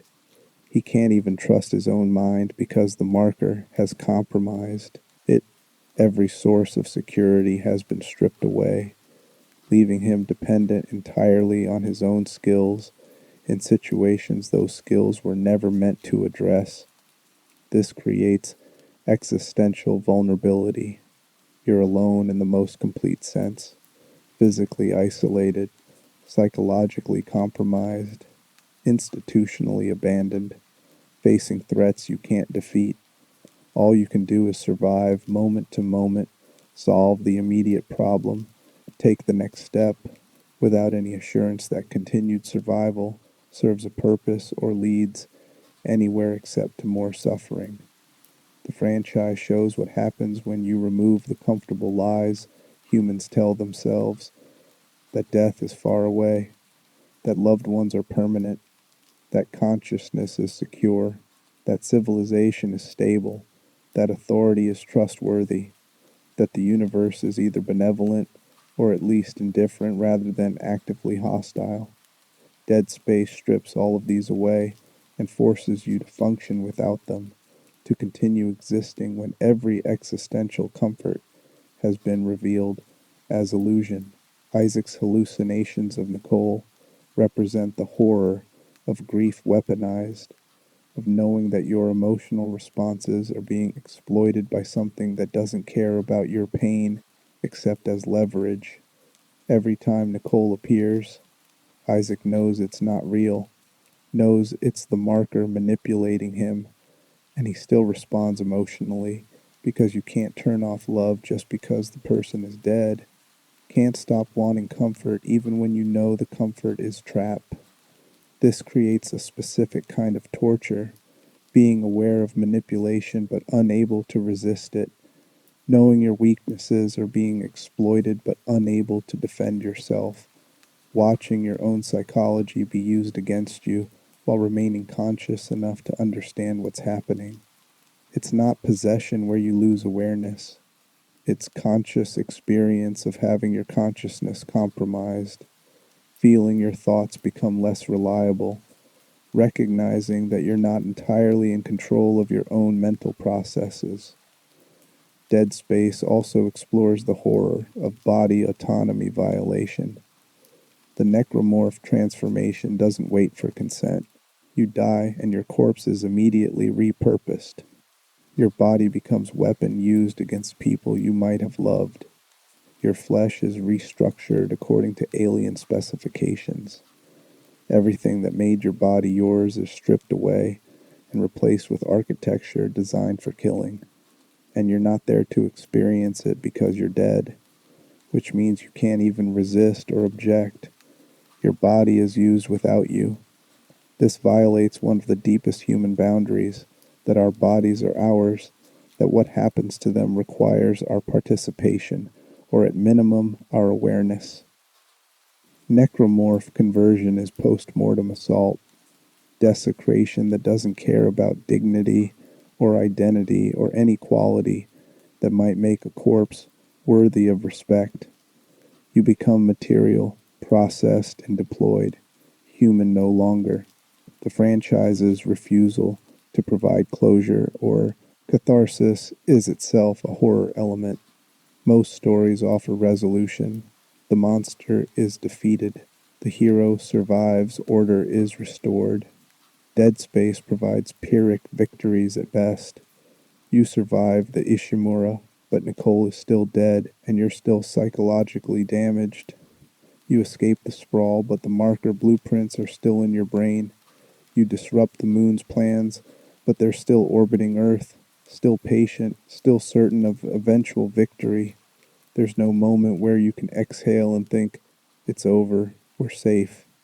The threat persists, metastasizes, reveals itself as larger than you initially understood. The ending of each game is just pause before the next nightmare, temporary respite that makes continued existence possible without making it secure or comfortable. This creates exhaustion that mirrors Isaac's. The player experiences the same fatigue, the same reluctant continuation, the same question of whether fighting is worth the cost when victory is impossible and survival just means more suffering. By the third game, both Isaac and the player are going through motions, fighting because stopping means death, but no longer believing that survival offers anything except yen shu of struggle. Dead Space resonates because it taps into real existential fears in ways that make them visceral and immediate. Fear of death, constantly present, every encounter potentially fatal.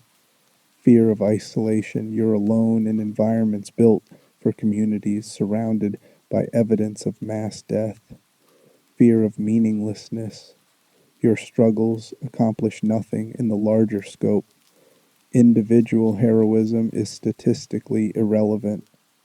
Fear of losing your mind, the hallucinations are early warning that consciousness isn't secure, that your thoughts aren't trustworthy, that madness is one prolonged exposure away.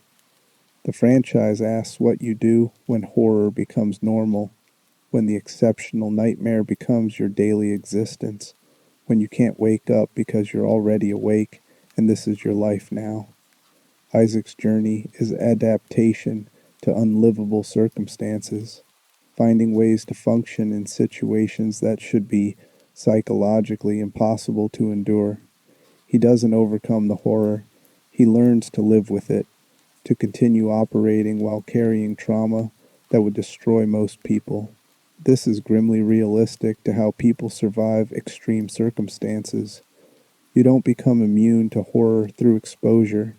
You just develop tolerance, learn to function despite constant activation of fear responses, find ways to make impossible situations survivable, even if they never become comfortable.